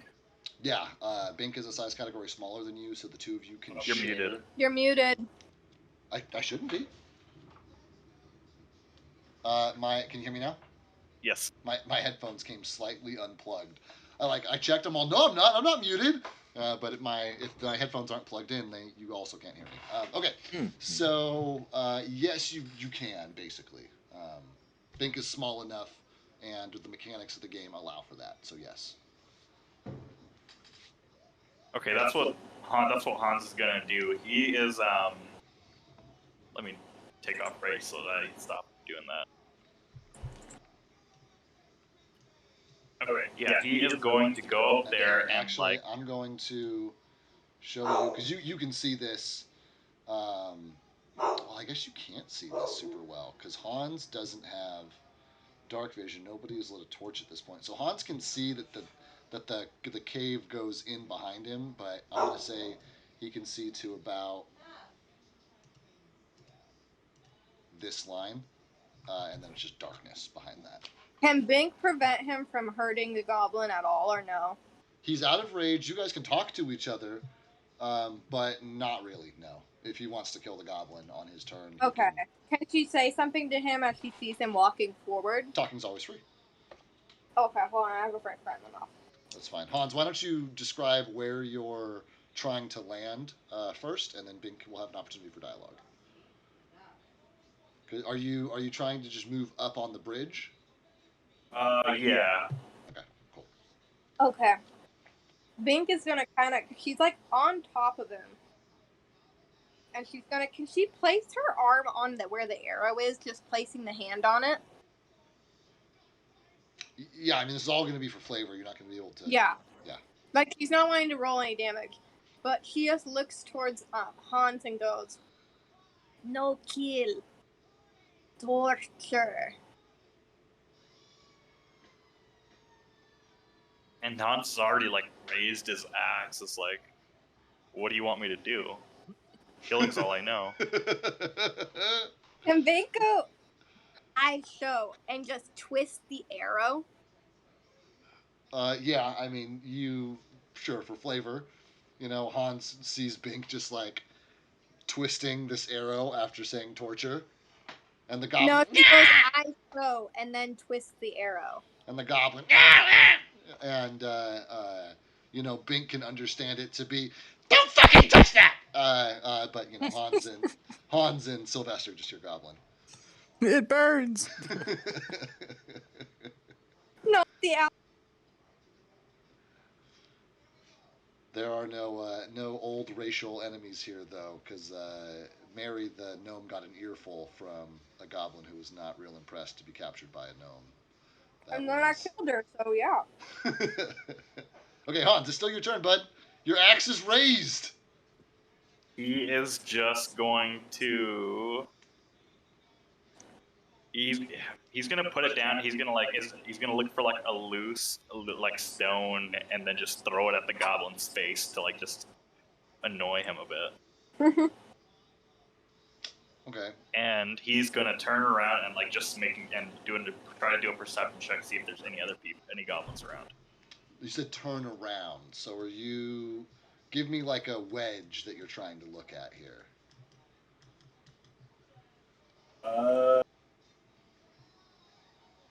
Okay, so yeah, okay, I got you.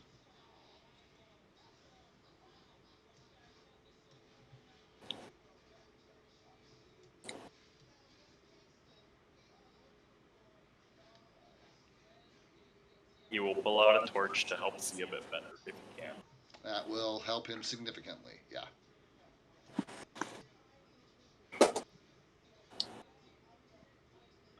For a total of 14. Hans does not see any signs of goblins, but he hears like a quick, low murmur of a voice just emanating from the direction he's looking.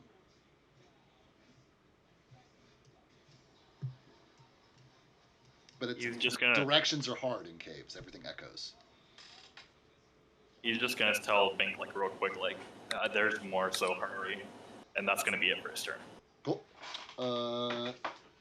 That is Sylvester. Okay, so Sylvester is going to do a full break sprint to get around up onto the bridge. 5, 10, 15, 20, 25, 30, 35, 40, 45, 50. You probably have 30 feet of movement, so you could get all the way to like on top of the goblin if you wanted to. Nice. Sweet. Cool. So you see Bink, as you round the corner, you see Hans just like chuck a rock at a goblin and just like, you see him like squinting, holding the torch, looking in your direction and kind of past you. You run past him to see Bink like attached to the front of this goblin, like violently twisting the arrow that you placed in his shoulder, or crossbow bolt you placed in his shoulder. And this goblin like as you get to the top up there. And do you have any dialogue, anything you'd like to say to your compatriots after you've rejoined them? Good show. On that comment, Bink is gonna look up and go, ah, with the smile face. With your gummy toothless frog smile. Yeah. Love it. Good. That's a good transition, Bink, because you're up, bud. Okay. Hold on. This goblin is still actively struggling against you. I'm burping. Oh God. It's cucumber flavored. It's cucumber flavored. It's cucumber Coke and a bit of fry. Oh, it's not done. Okay. Bink is gonna like keeping her hand kind of on the arrow. Is gonna go in goblin like, where is the dwarf? Ooh, that's good. Roll an intimidation check. Standard intimidation check. Oh, there it goes. Nice. There it is. Nice. There it is. Yeah. Oh man. Okay, let me find where my intimidation is. Okay. Yeah, my burps taste like rack of lamb. I had a fancy dinner tonight. It was very delicious. Damn. Nice. 23. 23. Okay, so actually, Here we go. You guys are asking the good questions. There's a box here that says, "What the goblins know." Let me go read it. What do the goblins know? Do, do, do, do, do, do, do. Oh, that is great. Where is that box? There's a Andre, French fry. adventure maps. What the goblins know. Okay.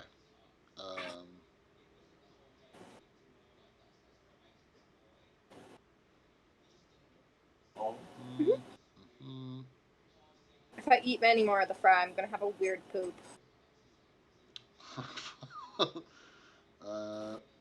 That'll get the chat going. What? Okay. So the goblin turns to you, and in Goblin, wow, it's really nice that one of you guys knows Goblin. Turns to you and says, "Let me see here. We received, or let me see here. The boss, Clark, received an order from King Groll. We were supposed to ambush him, capture him. We did a good job. We got him, and we got everything he carried, and we delivered it like we were supposed to the king."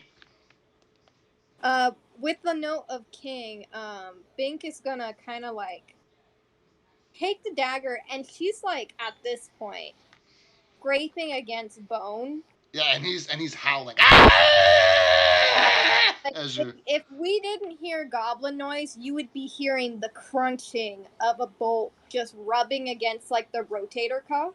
No, at some point, the head of the bolt just snaps off, and you can feel it, and you're just like ramming basically a rod of wood in there, and the head of the bolt is just like floating around loose in your shoulder it's getting gross because you've manhandled this so much. How did you pronounce the king's name? Groll. It's spelled Groll. Grol for whatever it's worth. Okay, Groll. I thought you said golf, and I was like, I know Goblin doesn't come across super clearly over the mic, so yeah. That's fine. Bink, not really knowing who the hell King Groll is, she's gonna just go, Who is the King Groll you speak of in Goblin? As she just keeps railing it in. She's railing that goblin hard. And we have another clip for the night. Okay, so railing that goblin hard. That's going to be the title of that one. Okay. I do find it funny that all my clips are somewhat sex related. You know, I don't. They're taking word for word from the recording, and Becky says it gives clapping emoji for sex related clips. Thank you, Becky. So Becky actually was a player in the one shot that I ran that is the male counterpart to F Cup Big Titty Cannon, which is take your rod and shove it deep, or take your rod, shove your rod and shove it deep into the hole. Yeah, something like that. She was one of the two players in that game, so you know she's with you. Maybe she's Mary's great grandchild. Take your rod and shove it deep into the hole. A classic. Yeah. Okay. One of these days, I'm gonna say this. One of these days, if you get really popular, Dave, people are gonna scroll back on these clips and be like, "What the fuck?" Yeah, I have just gotten to the point on YouTube now where I'm starting to show up on what I suspect are like hardcore nerds front pages, because you can see the like videos that recommend you, and based on like all the Stellaris and D&D and Pokemon and like geek culture stuff that I see that like people have in common. On like a bunch of videos, like he's commented on 3 of them, and he's like, "I really like your D&D videos," and one of them was Big Titty Businesswoman, where he went, "This is great." Yeah, and and it's like that's for sure a whole demographic. Shout out to, I want to say he has a purposefully generic YouTube name. It's like he's like just another guy, or that one guy or something like that. Yeah. He actually subscribed to us also when he found the where do dragon shit, like where'd all the dragon shit go, what happens to dragon shit, like that video blew up and we got some subscribers out of that, and he's one of them. And so yeah, glad to have him on board. Yeah, those clips are definitely like popular, and I feel like it's a good like counterbalance because D&D is so like serious and long form, and you got to watch it for like hours out, on end and shit. And you can watch a 30-second clip totally out of context, about some semi-sexual line, and it's just it's just a little funny. But bringing us back, you have asked this goblin who the king is, and he just says, "He's the boss. The boss's boss. The biggest boss. A king. You don't know what kings are? He's the king." She's going to go, he is a goblin, yes. King of the goblins. Goblin king. I thought you spoke this language. Bink is going to just, with that, open her mouth and just, can she do the poison thing again or no? No, you get once a day. Oh, damn it. Okay. Can she just throw up into his mouth? You can throw up on his face for sure. And so while you're doing that, I just want to make sure I give Hans and Sylvester an opportunity to weigh in here. They're watching Bink, like, in her, like, croaking voice, like, replicating Goblin. So it's like, and the Goblin, and they go,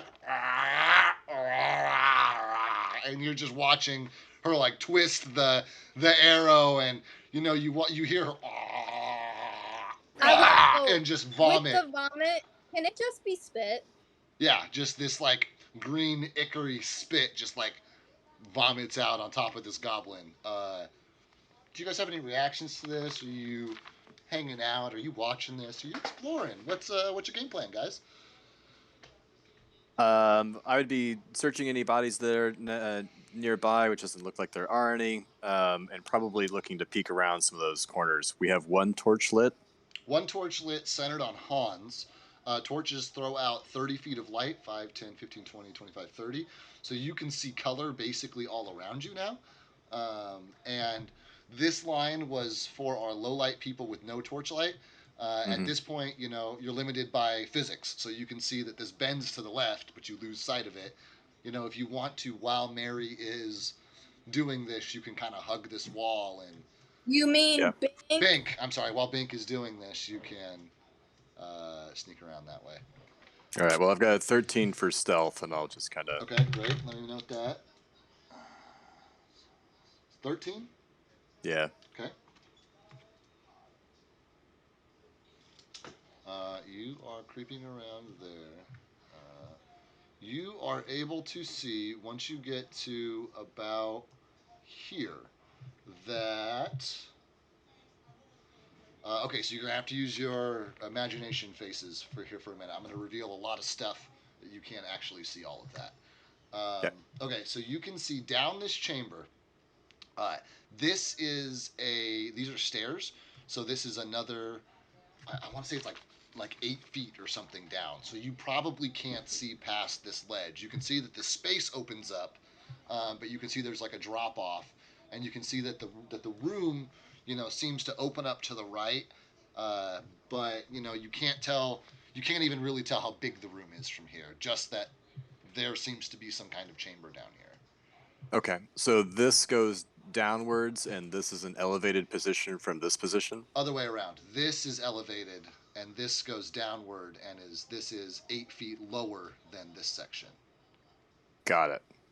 So you can see, like, to the, you can see to the cliff top, but then from all the way back where you are, you can't see if it's a 30-foot cliff, a 2-foot ledge, you don't know. Right. It just drops off right there. Right. Okay. But nothing moving. Can do a listen check or anything like that. That's all part of the perception check. You got a 13. For stealth. For stealth. No, yeah, roll perception check. I'm sorry, roll perception check. It's all good. Yeah, man, I got a lot to keep track of. Yeah, it's like you're a god in your own universe or something. And it's not even my own universe. That's the problem. If it was my own universe, man, we'd be just rolling. I don't have to check anything. It's just, yeah, I know that. We'd be fucking big titty gnome bishops. Well, one of us would be anyway. 22 on a perception. Oh, that's an excellent roll. On a 22, you are able to hear specifically whispered goblin voices, like goblin voices that are quiet enough that you know they are trying not to be heard. You can also hear the muffled sounds of a gagged individual. Mm-hmm. And you see uh, a couple of shadows dancing that you assume belong to figures of some kind, but Mm-hmm. you only see a couple of them. Okay. No ability to kind of pick out distinct mutterings. No, not from this distance. You can tell that there are multiple voices. Got it. I would say, between 2 and 6 voices are what you can pick out, because stuff echoes and they're like dissonant against each other, and one voice can sound like many, and you're not really sure. Um, but it's reasonable for you to assume that that is an occupied chamber. Understood. Okay. That's about as far as I would go without the rest of the party. And that's probably about as much time as you have with what Bink has done in her interrogation so far. Yes. Hans, you were looking this way. You heard some whisperings. What are you doing? Are you hanging out with Bink? Are you following Sylvester? Are you doing something else entirely? Hans is basically gonna go to the edge of the hallway there and like look around again to see if he can see anything or hear anything. Because he definitely hears the voices, but he doesn't want to like leave the area in case like the goblin springs out. Okay, because this is only moments after your last, roll for a perception check, I'm going to integrate that and just, I'm going to say that you're doing this kind of in response to what you're hearing from that. And you do note that as you move in this direction, the whisperings get louder. You, you errantly step and kick a stone, which clatters a couple of feet in front of you. Clack, clack, clack, clack, and the whispering stops.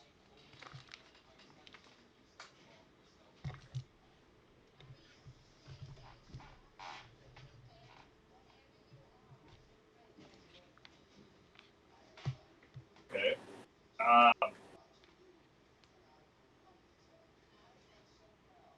Hans wouldn't be able to drink a health potion, right?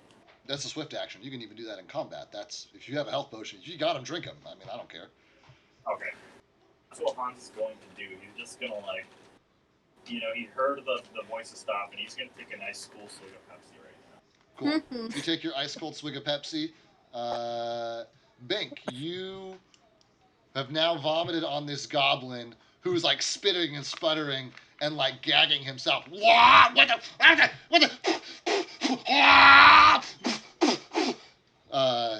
what? He's gonna go talk back again and see where it gets you. As he kind of and the goblin says, I tell the truth! I tell the frog the truth!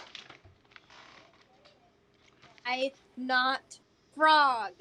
Gripply, and she's just twisting it in and out. Flipply! Yes! Flipply! And she goes, where do you keep the dwarves? I told you! We delivered them to King Grow! He's been delivered already! Where is he delivered?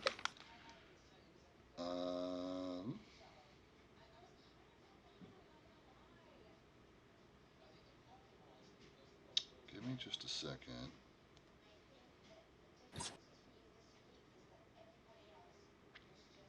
He's going to say, I don't know! Clark delivered him! We only have his companion! He's in the eating chamber! Can you do a bluff check on him? Yeah, absolutely. Okay. Oh. Where is my bluff staff?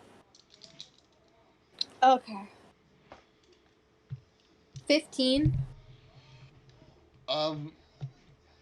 This goblin is in pain, which is the most obvious thing about him. you can tell that. I mean, you know that goblins are like kick the can down the road. You know, the the strongest goblins make all the calls. A lot of like I'm just following orders would be like a very goblin thing to say if they had the language for that.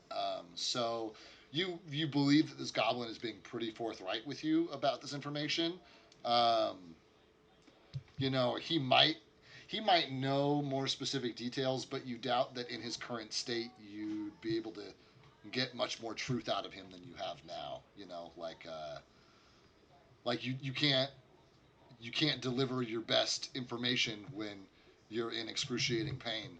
But under Yeah. the circumstances, he's given you pretty good information.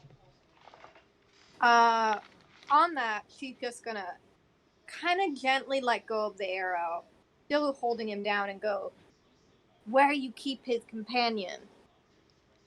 I told you, he's in the eating cave, and he's gonna like point behind him down the road that you saw Sylvester like disappear down. With that, Bink is gonna go, You got out, I think. "Hans." She's yelling Han's name, just going, "Hans." Hans is He only just- 20 feet away, so he should be able to hear you. Yeah, Does Han come back? not his turn. All right. Well, I guess that is true. We're in combat right now. Shit. Fucking. I lost track. Whose turn is it? Sylvester went. Bink was going. So whose turn is it? I just think I skipped stuff.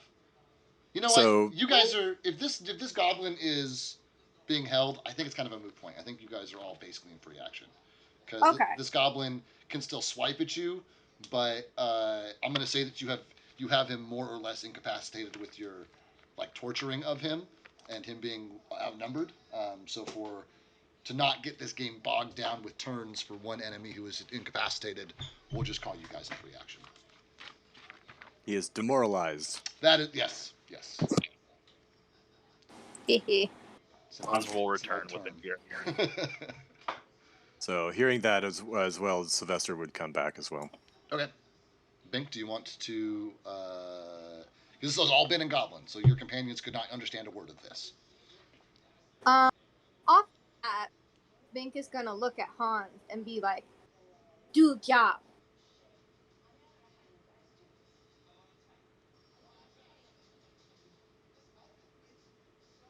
The accent just like very swiftly. You're a little quiet, Andreas? He's gonna pull out his axe and like very swiftly just put it out of its misery. Cool. Yeah, and you guys, this is absolutely a coup de grace type situation.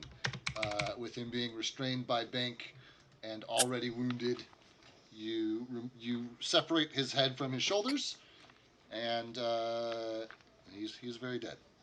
And three of you are standing on the bridge over a goblin corpse together. So Sylvester will say to the party, I think that there's more of them back this way, and I think they might have somebody back there based on the perception check. Bink is gonna go, "Goblin, steel, dwarf, and companion. King want. Goblin king want. Companion that way. Han, guard. And she's gonna like kind of like hit where the bridge meets like the ground. And Hans is just going to say that I'll do even better than that. And he's just like, get to the other side. Okay. Dun dun. Oh no. Oh, yes. Oh, smash! We may need to use this again. It'll be fine. Okay. That's a problem for later. Later. Problem for later. There's no bridge. And Hans is just gonna like bring out his axe and like start breaking the boards to this end of the bridge. Sylvester would like to drag the G6 to their side. Cool. And start removing the head. I believe Hans is already taking care of that for you. Fantastic. Then two of my torches will be attached to the goblin head. Okay. With And that, like while he's like basically jack-o'-lantern decorating right now, Bink is gonna look at Sylvester and be like, "Frog speaker." Frog speaker? Yeah, because he spoke Gripply. Or like close to it where she was like, huh? Oh yeah, Oh, that's yeah. right. I Yeah. forgot about that. My That's one. his nickname to her now, Frog Speaker. He came pretty close. Right. Was it Gripply? No. Was it Frog? Definitely. And on that note, Sylvester, Yeah. will you just describe to me how you're attaching these torches? What are we That's talking? true. Are they like sticking out of his ears? Are you know what? So here's the plan, just to reveal the secret. Knowing that there are people laying in wait in the next cavern, the plan is to attach the torches. I was actually hoping to have a live thing, but I couldn't get in the way there.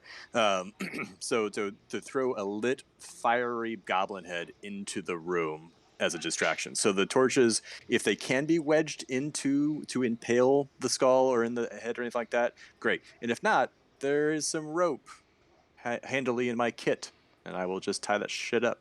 There is a large, very strong man with an axe, which doubles as a hammer, in your party of companions, who could more than likely, with great ease, drive a torch through a goblin skull. No He's big busy. deal. He's busy. He's- Gotta make do. He's a little busy at the moment. It looks like he's making firewood. Not quite sure what's going on. What's your strength skill, Sylvester? Oh, jeez, that's not gonna happen. you Yeah, can I'm you gonna. can rope it then. You'll have to I'm gonna rope it. sacrifice a length of rope is some 10 feet of rope or so, There 5 you feet of go. rope or so. You'll have to sacrifice for this, but absolutely you can fashion yourself a Molotov goblin head Yes. and yeah, that's creative. I love that. If the goblin had been alive, I was gonna try and light it on fire and send it into the cavern, but one step Andre, at a time. take a pause real quick. His mom's calling him. Okay, sounds good. Tell you what, it's 9 o'clock. We usually end, between 9:30 and 10. If we're gonna go all the way till 10, we can just call a proper 5-minute break. If we're only gonna go till 9:30, then I think we can power through. Where are you guys at? I can go till 10. Same. Cool. Then while Andreas is on a break himself, we too are going to take a break. It is 8:53. We will say no later than 9 o'clock. We will all be back at our chairs, ready to go and finish up the last hour of the session. I will see you guys in 5. Woot woot. Okay.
All Yeah, I'm saying, Andreas, if I shit my pants Alright. because of you, I'm gonna be mad.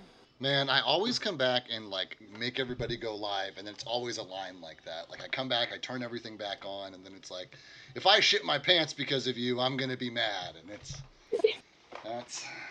great. I ate a salad, and because I have IBS, that technically gets my bowels going, which is good because I've been constipated and I don't want to get an anal fissure again.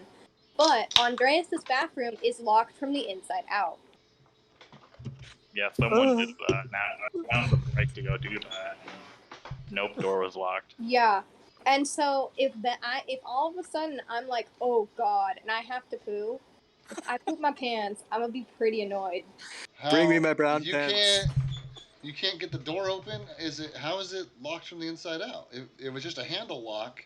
It doesn't have one of those like holes on the handle you can like stick a paper clip through. And That's what I was talking about. He doesn't Maybe know. I'll try later once like D&D's over. But Let's hope I don't have to poop in the meantime. there's a second bathroom, so worst case scenario we I'm use not that shitting one, in your mom's room. Never. Yeah, that's the main thing. Yeah, Emergency, you go there, but not. Dave, I don't know if you know my reputation. My shits are monstrous to where I have clogged every single toilet I've ever used. that's a pretty monstrous shit. I don't know. Personally, I'd rather shit in somebody else's toilet than shit somewhere that's not a toilet. Personally, but maybe that's just me. If I'm gonna have to shit, sorry, Andreas, one of the buckets in your room is becoming a toilet. Oh man, and that'll be the moment to catch live on stream. All right, well, then apparently we're playing. It's high stakes D&D, everyone. We're against the clock here. Will Jennifer shit her pants? Find out next time.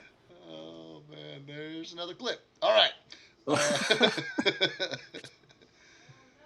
Okay, so you guys are together here. You are like working out what the plan is. I think you guys are working out what the plan is. I don't know. I do know that Sylvester's holding a goblin head, which has been wrapped in cord, and have you actively lit it yet, or is it just a device right now? It's just a device right now. Okay. And then there is Hans, who is turning the bridge into firewood, which this is like goblin construction, super shoddy grade. It's only actually attached by like a couple of pinions on each of the corners. And after the first like 4 or 5 strikes, the whole end of the bridge like comes loose, Hans. And depending on what your goal is, like your whole half of the bridge is now loose. You're still chopping away at it, but I don't know what your goal is, so I wanted to make sure that distinction was made for you. He is trying to make it so that anyone on the other end of the bridge cannot get to this side of the cliff. Okay. Are you going to continue? Are you going to continue to make that happen with your axe? Yes. Okay, great. You're continuing to chop. Bink! Bink is seeing like Sylvester doing this kinda is in like fuck yeah mode. But also Cool. she knows that there are people, like at least a person trapped behind that area. So she's gonna look at Sylvester and go, what plan? We sneak? I believe I'm going to take a page out of old Hans' book here. I say, we yell, toss the head, and charge. Oh, Evan, you can take your own inspiration, bud. That is... Bink in response to this is just gonna go, you give head, I sneak. I do indeed.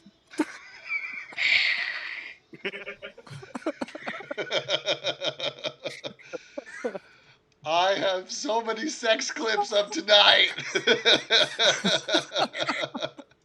How's your head? I haven't had any complaints. Oh, that is... Whew. Okay, Hans, you have annihilated the bridge. After like 45 seconds of chopping, The bridge. Somebody would have. You've gotten to the point to where you can't reach any more of the bridge, and the weight of what's left of the bridge has caused the poor construction on the other side to snap. And now there is like the bridge is not here anymore. You could say the bridge reached its climax. You could say that if you wanted to. Let's see here. Why is it so light? That's interesting. Dave, you can't ask something why it's so white. Light. Why is it so light? This bridge. This bridge is not here anymore, and instead, there's like a ramp of a bridge, like right here, because it's like broken. So the half that was still connected on the opposite side, broke, and then the heavy part that had no support just like drooped in and fell. And so like what was once a bridge is now like a ramp which goes halfway into the stream and is just kind of like loosely attached to the other side over here. Halfway to a boat.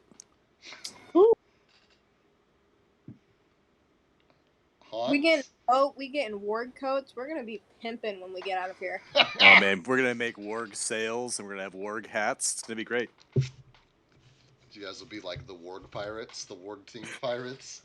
Yeah, unfortunately, this little stream is very, very shallow, so I think all of this is going to have to carried on Hans's back. So I'll sing a tune. It's fine. All right, shall we go around this corner?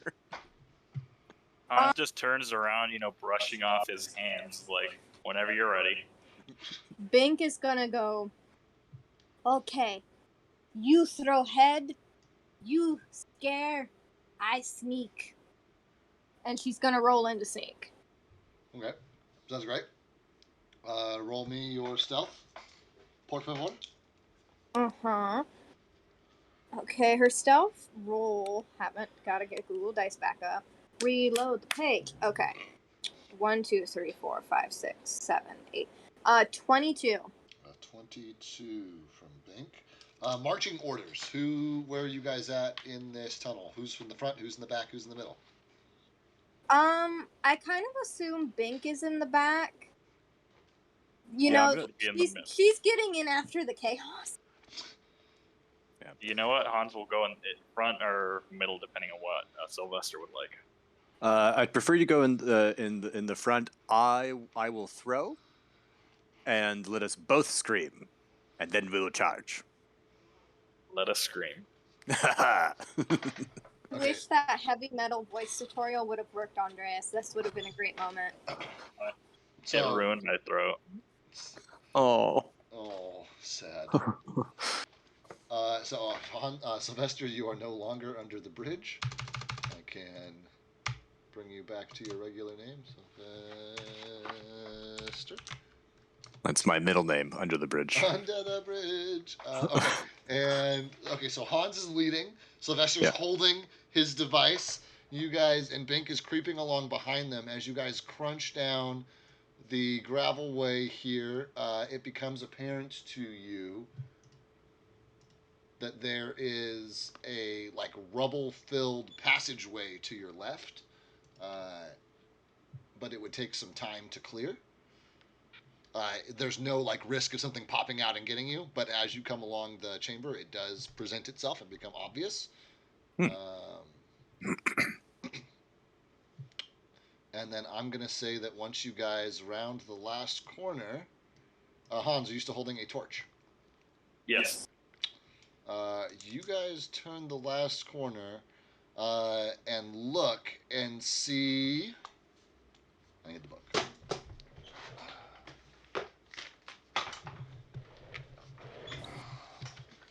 I would have lit the device. Cool. Yeah, on your walk. On the walk, just so that way when I see things, I can be intimidating. Yes. To double check, is this like a bomb or is this more like glow sticks connected to a head? It's kind of more like glow sticks connected to a head because I don't have anything other than like basic fire starter stuff. Okay. It's not like I've got kerosene or I just wanted to double check. Pitch. I was like, Unless you've got anything. sadly, I don't. I was just wondering if you did. So it's like, is this thing gonna explode? I was really hoping so, but unfortunately, I don't carry explosives currently. That will be something for later, I guess. Unless I can rig soap to explode. A la That's Fight just Club. beer. A la Fight Club. Not your class. There are some classes that could do that, but not yet. Then outclassed. Outclassed. Okay, so shit, man, this is crazy. Okay. You guys see a room with 5 goblins in it. 1, 2, Cool. 3, 4,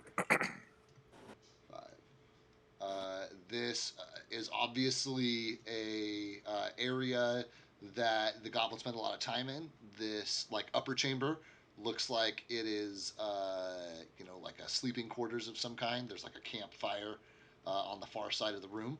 And all 5 of these goblins are looking directly at you guys. All right, so holding the flaming head, Sylvester will bellow, "I am Sylvester, destroyer of goblins. Your friends have met their doom. You will do the same," and tosses the head and blood-curdling scream, and that's the end of that. Each Hans and Sylvester needs to roll me an intimidation check, please. Assuming that Hans is also yelling, as Yes. per the plan. 17. Great. Dirty 20. Dirty 20, which is the higher of the 2. So that will be the result. You gotta give me just a second here. I gotta do a little touch of rolling myself. Maybe Jennifer won't shit that's herself. interesting. Maybe the goblins will shit themselves. That's also interesting. And I mean, it'd be great if they just surrendered. That'd be nice, but I don't think Dave's gonna do that.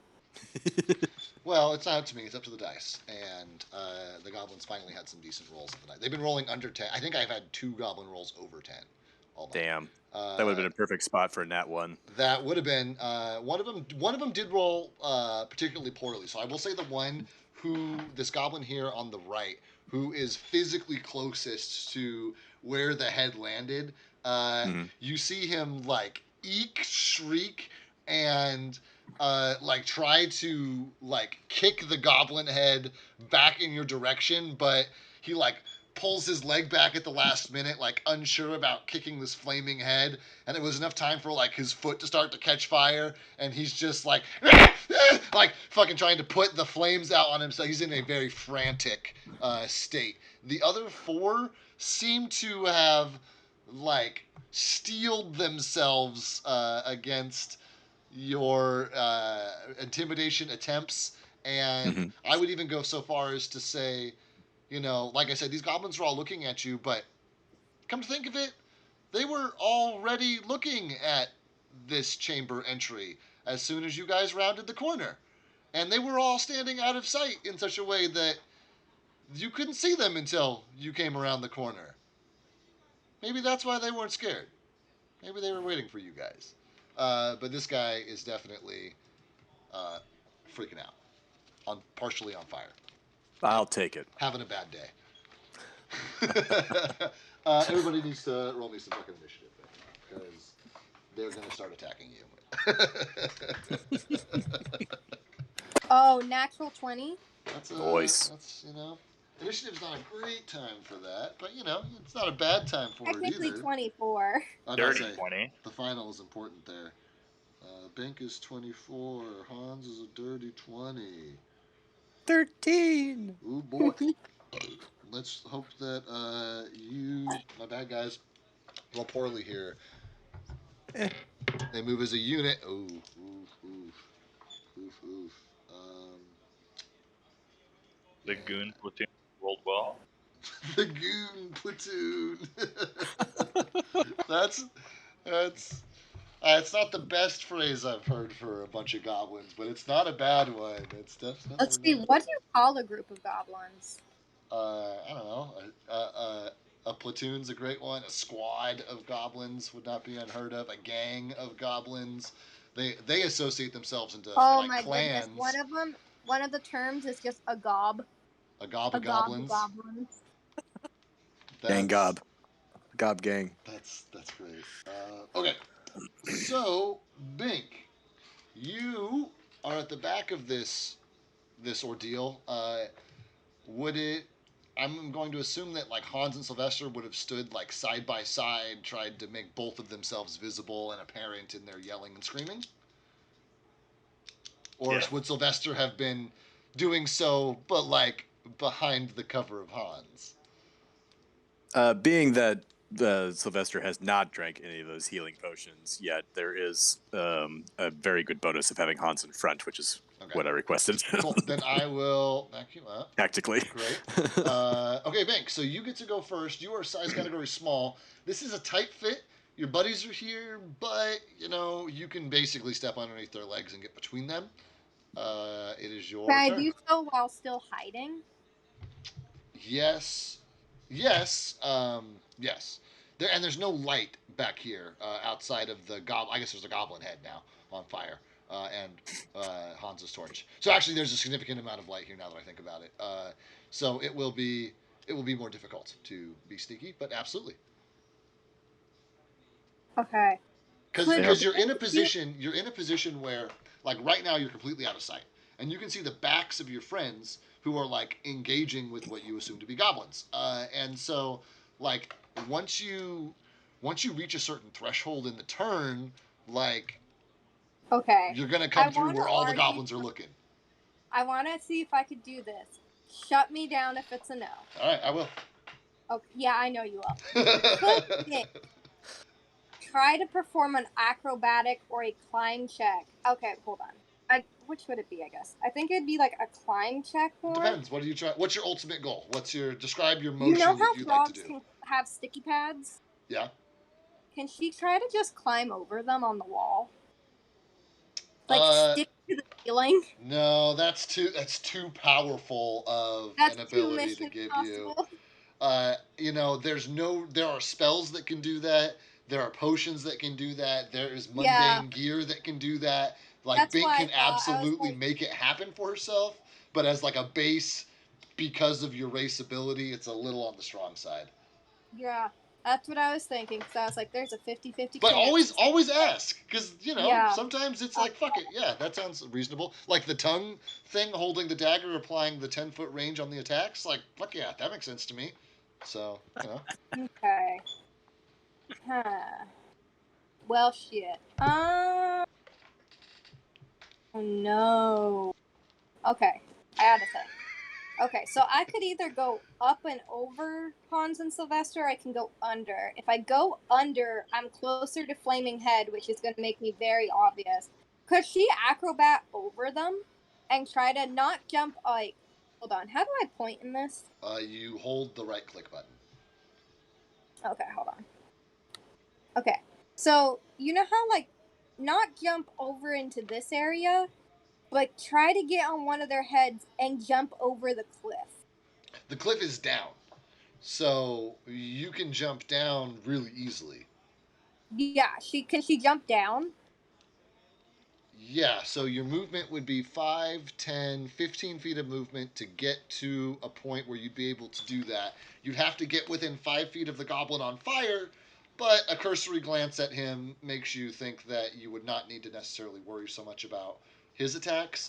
Okay. But you can't see all the... Keep in mind, right, your current view, like as you start moving, you'll be able to see everybody, I guess. So, as you get between them, you can see all 5, and this one here is close enough that if you move, like he may get a swipe at you. You'll have to be very careful about how you do this. What, can he see me? I mean, not yet, but as soon as you are flying through the air, there's a good chance that... Like everybody, basically, I'll lay it out for you. As soon as you make any kind of movement past the threshold where the guys are, all 5 of the goblins are going to roll a perception check to see if they see you, because they'll have an opportunity to see yeah, you. that's understandable. Okay, Bink is just going to say fuck it and jump it. Okay. YOLO! YOLO!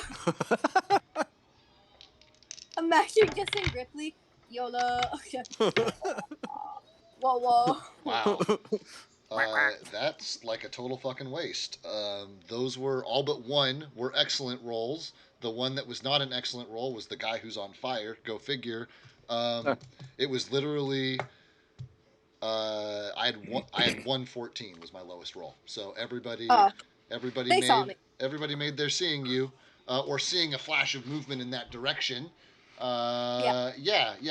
But you're jumping from Hans as a position.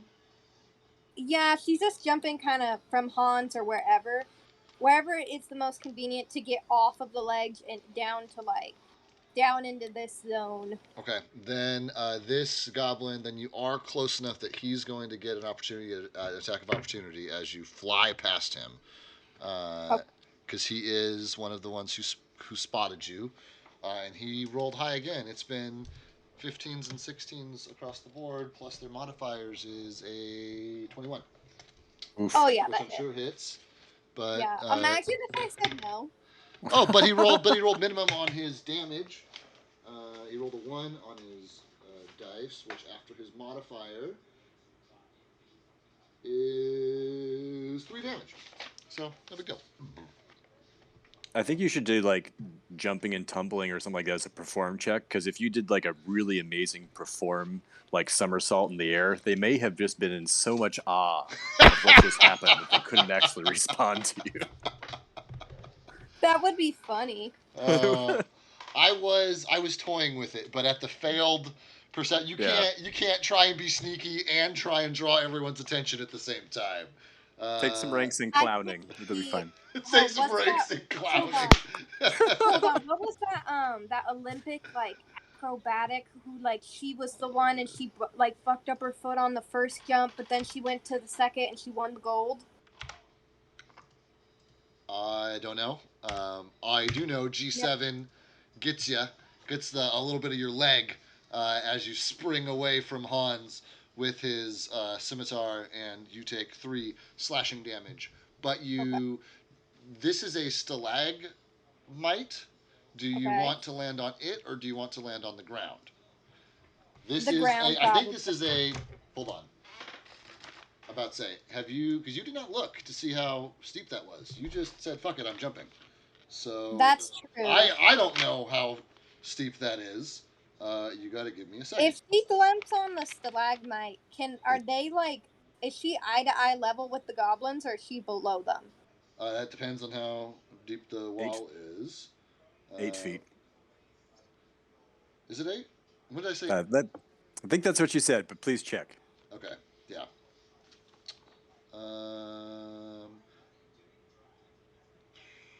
Okay, what section is this? This is section 6. There is a. Let's role playing him. He's not there.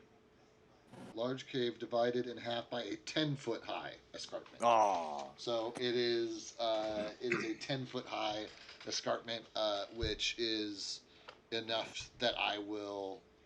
Have you done acrobatics roll yet? No. Where are you landing? I guess because that will every 10 feet of fall damage damages you unless you try to mitigate it somehow. Is the stalagmite eye to eye level with the goblins, or is it below the goblins? It would be below the goblins because the one I described for Evan earlier was about 6 feet tall. So the Hans earlier was about 6 feet tall, and I think that's par for the course. Even if this was a particularly large one, it would only be 8 to 10 feet tall at its very, very top, which would be at floor level with the goblins. So it's probably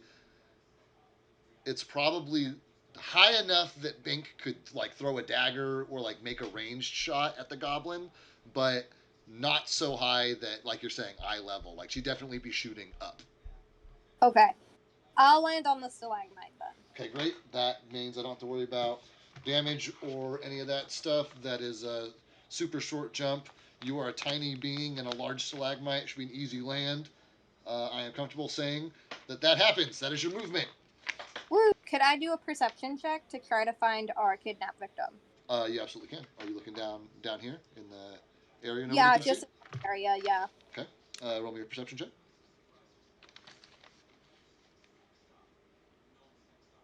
Perception. 23. Hold on. Wait. Yeah, 23. You see a human individual. Do I have a human individual? Human? Human. I'm going to use this. You see a human individual, tied, bound, and gagged to the only other stalagmite in the area, and standing in front of him is Santa Claus. another goblin. No. Who definitely has an air of authority about him.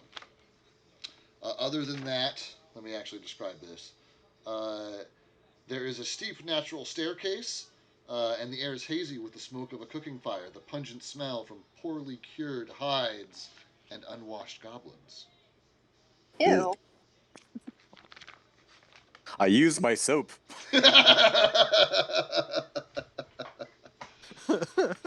Go up to the first goblin group. You don't attack, you just start scrubbing him down. Right, I grapple to scrub him. Yeah, no, just no cheers my ass. Soap to the eye. Straight to the mouth. And this goblin is, hollering at the other goblins in Goblin, and you can understand this. Kill the interlopers! Kill them all!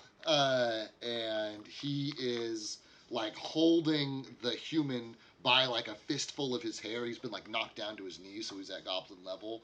And it's obvious that this guy's been like beaten and tortured, and he is, to put it in like game terms, he is at very low hit points. Not doing so great. They're captive. Okay. Can Bank do anything else? You have moved. You've looked. You can do some more moving, but because of your jump and your look, that's it for your checks. Okay. Could I attack or no? With a ranged attack, sure. Nothing is close enough for you to reach out and swipe at, though. Okay. How far is Goblin Leader within 10 feet? Yes. It has Goblin Leader seen Bank, like definitely seen her? You know what? I actually didn't roll for him. I rolled for the other 5. Because like I jumped from the top into, I assume, darkness. He's hollering. He's hollering at the goblins. He's not like looking at you. So do I take a sneak attack? You're attacking him? If I'm okay, hold on. Let me see what I got in case I have like a fancy feat I want to use. No, it's melee attacks or sneak attacks as long as you are attacking from stealth. For rolling, you still have to roll to hit no matter what. So that changes that. Okay. She's definitely gonna cause still sneaking even if she got. Okay, let me roll to hit.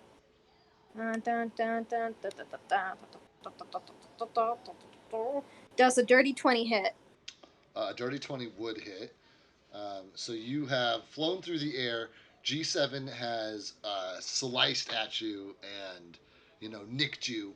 You've made this landing on this stalagmite, and you are using your tongue to deliver an attack with your dagger to the goblin, and you can go ahead and roll sneak attack damage on him. Okay. Remind me what do I do? It's a regular attack. You just double the number on the dice, and then you add the number that is your modifier. No, actually, you're a rogue. You're a rogue, twice? So you get. I'm sorry. That's a. No, I'm sorry. You're a rogue. You get 1d6 for every. So at level 3, you get 2 extra d6 on top of your regular attack. I gave you the definition of a crit. You're a sneak attack, which is a different thing for a rogue. So roll 2d6 plus whatever your normal weapon attack roll is for that dagger.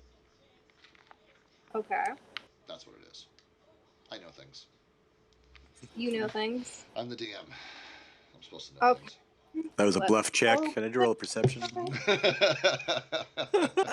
Yeah, I'll link you the rules that I found. That sounds like work. Yeah. Okay. 18. Damage? Yes. Fucking Christ. That's some damage. You gotta give me a second. Please kill him. Please kill him.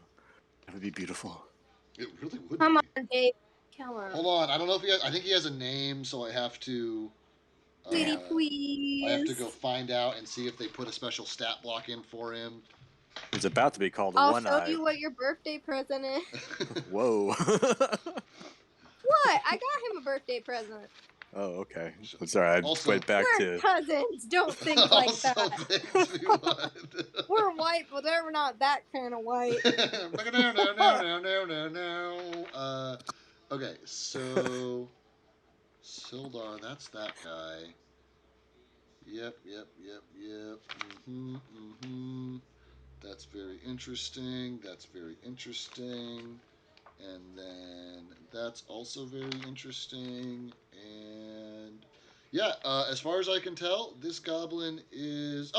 And one of them is a leader with less hit points than that attack is. It says right here. So, congratulations. You have straight up murdered this dude. You can. Oh how? my god. How is he murdered?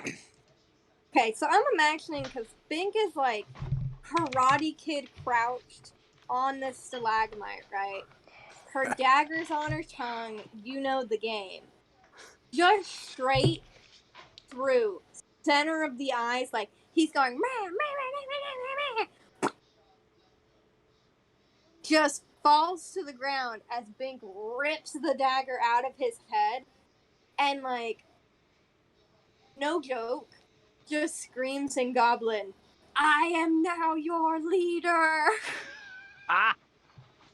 Oh, please work. Roll me another intimidation check. This is getting wild, guys.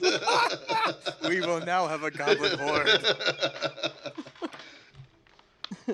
Oh my man. god. Oh my I'm god. Oh never my god. Oh ready my for god. you Oh my god. Oh guys. my god. I never know what to do. This is ridiculous. Oh my god. There's a whole nother chamber like, Natural hiding 20. over there. Well, what's your final? 25. 25. How many goblins do I have up here? I've got 5 goblins.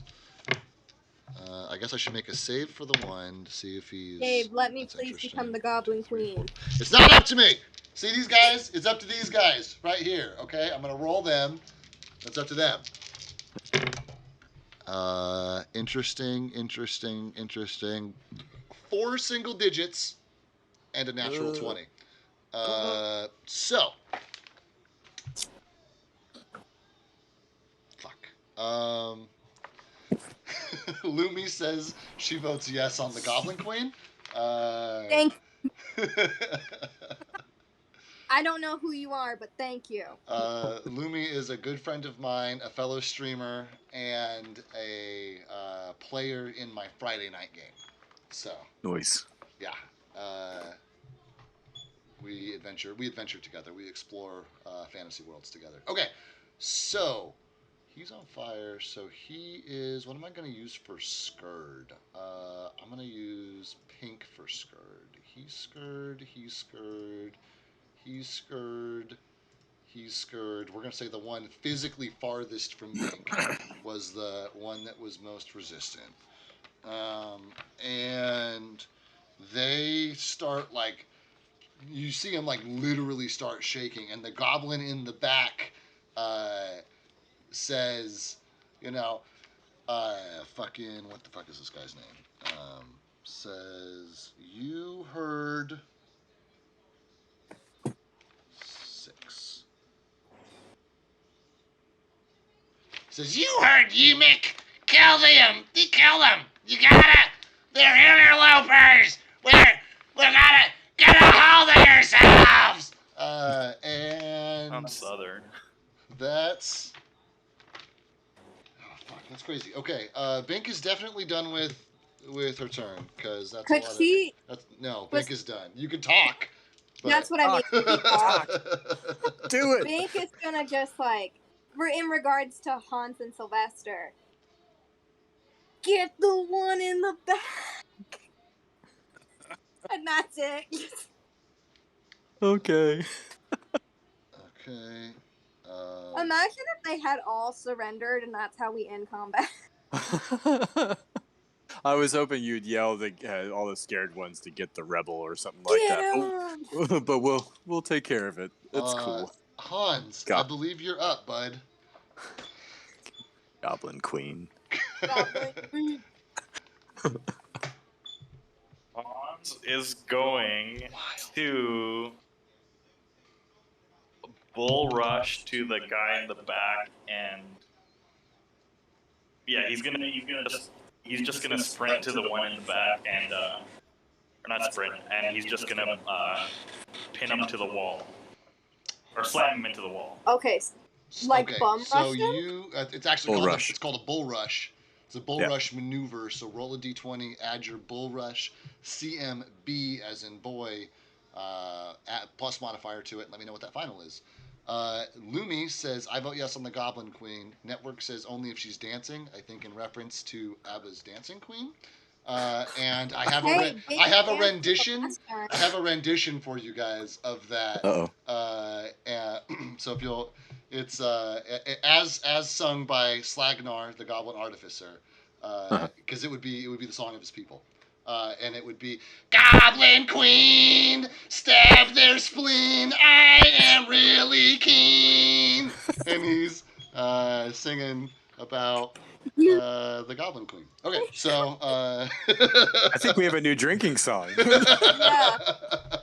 Not gonna lie, since Bink danced in the last one, just like dun, It's a full-on disco dance. just yeah. You get to see what a frog twerking actually looks like. Oof. There we Oof. go. And on that note, Slag is a true lyrical genius. Network lols. Thank you. I know. Thank you. I know. I'll take a bow. Okay, what was your result, Hans? What'd you roll? Total of 21. Total 21. He Nice. says. Voice. Yeah, dude. You got him. You slam him into the wall. He is. You got to give me just 1 second to double check on the bull rush. Maneuver. Path. I wonder Finder. how important that one leader was. Because I know you can move him, and I know that if you can't move him, I know there's like a line that's like if he cannot move 5 feet, so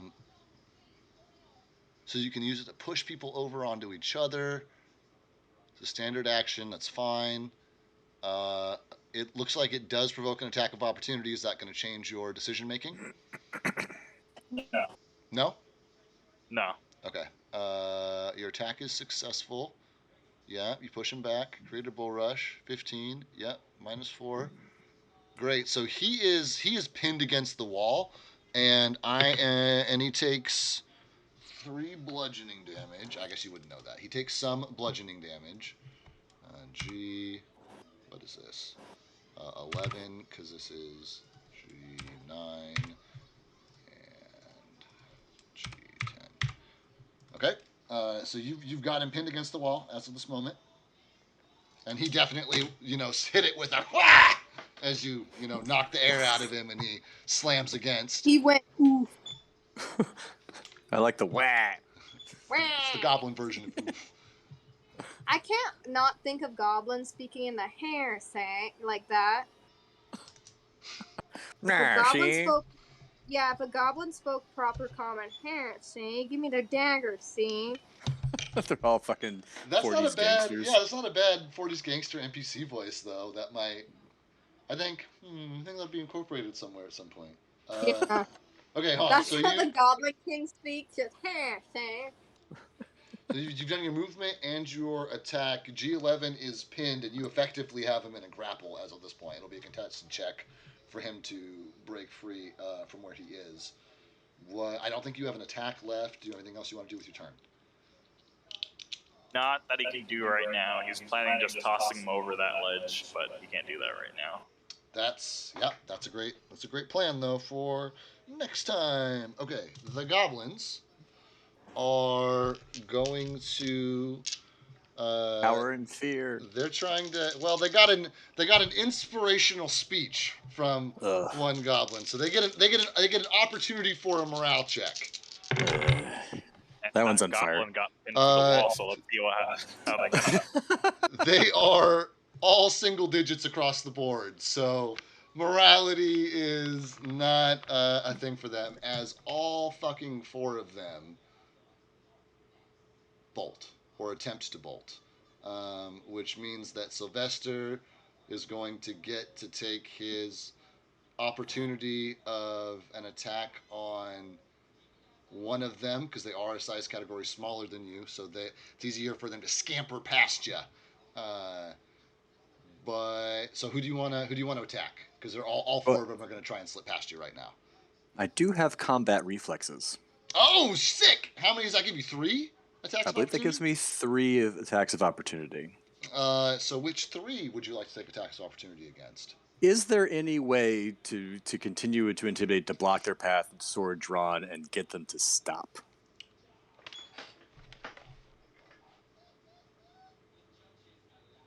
You could just scream you don't want that baby mama frog drama. I'm I of the opinion that your new queen demands that you take a knee. New queen, do you have anything to say? Are you wanting me to yell this, or are you yelling that the new queen wants you to take a knee? No, you Yeah, guys. I'm doing this on your behalf. If they're gonna try and bolt, I'm gonna try and block their way, sword drawn, and say your new queen, demands your allegiance. Take a Okay. knee. Can Bink back him up on this, and then in Goblin just yell kneel? Yes, you can. And if not, then I'll take my attacks of opportunity. This is, you guys are like way out there for game mechanics, so I'm like having to make some shit up on the fly here. I love you so hard. I love you. I am going to say that because this is a new request, that Bink needs to roll another intimidate for compliance. However, Sylvester can roll as well, and we will take the higher of your 2 intimidate scores. It's like, Intimidate. that's not gonna be me. I'm just the enforcer. I don't know. You can roll a natural 20. You can roll a 2. You never know. What You did do you have get, some of that Sylvester? inspiration, should you want to use it. Sylvester, what did you get? Oh, that's right. I do have inspiration because I only got a 12. Oh, I'm lucky. I got an 18. Okay. Okay. Are you going to stick with those rolls?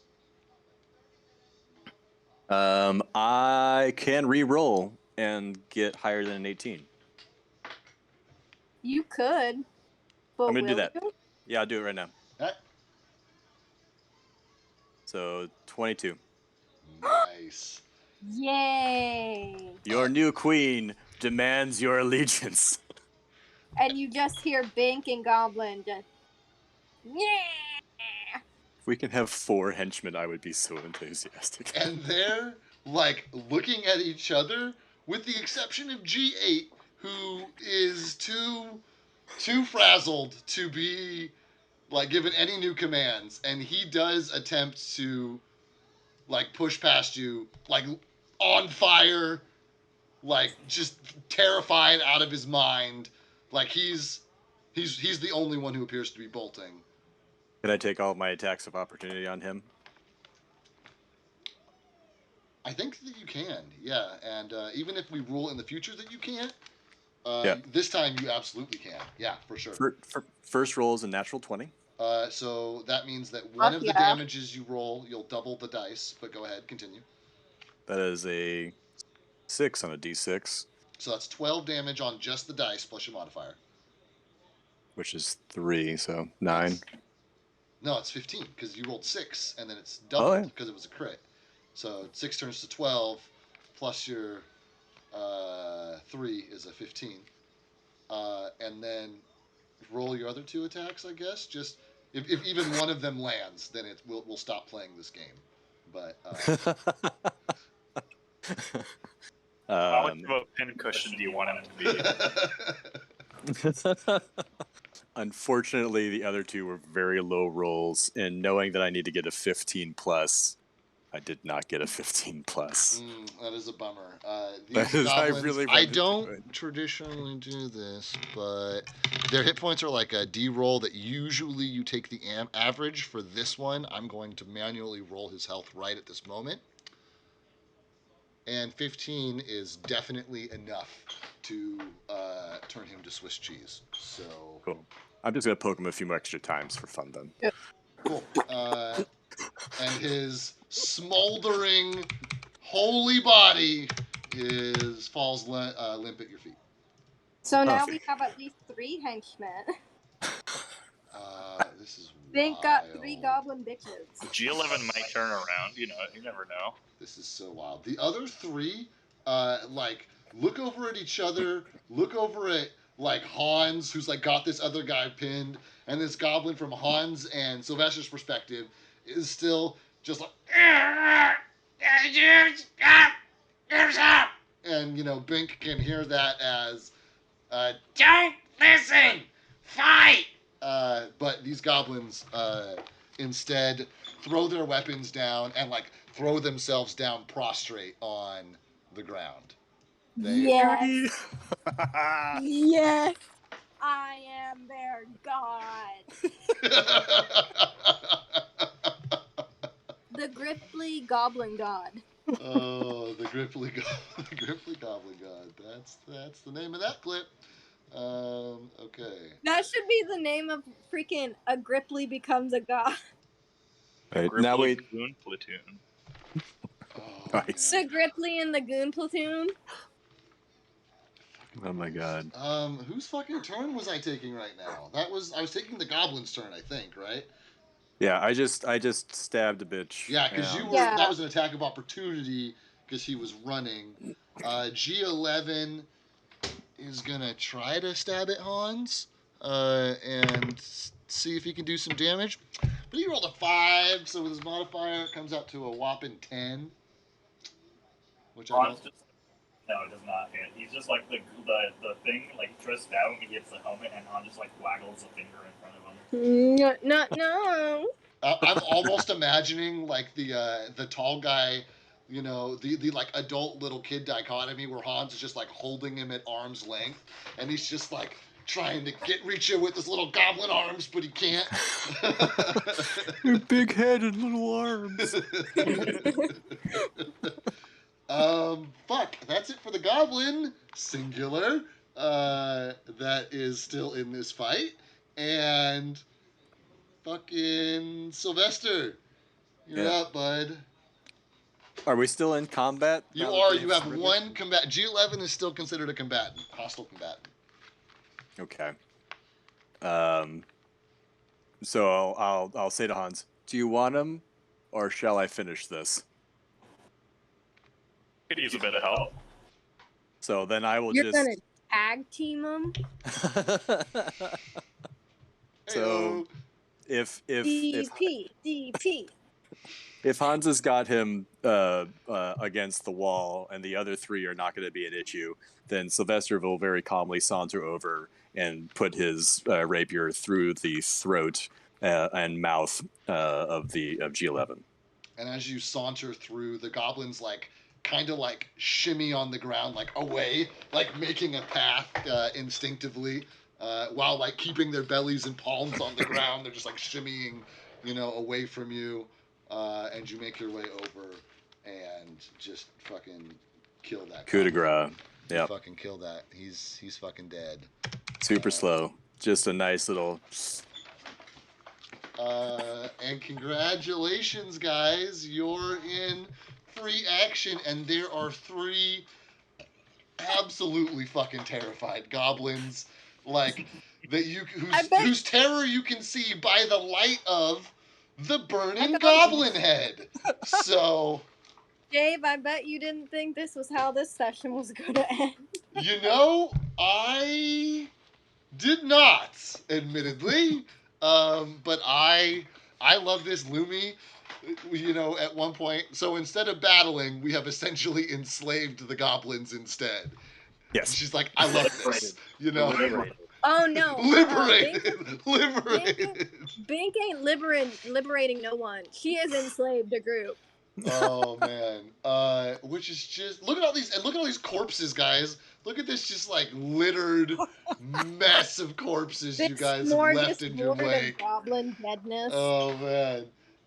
For a bunch of level 3 characters, you guys are kicking some ass. Are If we gonna I, be level 3 after this? you guys will not be. However, I do play with a rule set that says levels come with long rests. So Got that's it. when like your experience hits. And so like if you guys were playing a video game and you like opened up your character sheet, you'd have 15,000 out of 12,000 experience to the next level, but you won't actually get it until you take a long rest. We have to go back to Mom's house and have some porridge and sleep in our own bed. Yeah, or pay for a tavern bed somewhere, or set up camp and make it through the night, or I don't know, whatever the fuck. Well, you want. apparently we have a cave now, so I don't know what you guys are. Yeah, Bink got herself a mansion. She got All her right. own pool. She got her own bitches. Like, she's living the life. Yeah. Oh man. All right, On the comment of bitches, Bink is going to command her bitches, basically. She's gonna, like, yell at him in Goblin and point to the human dude over here who's tied up. Help him!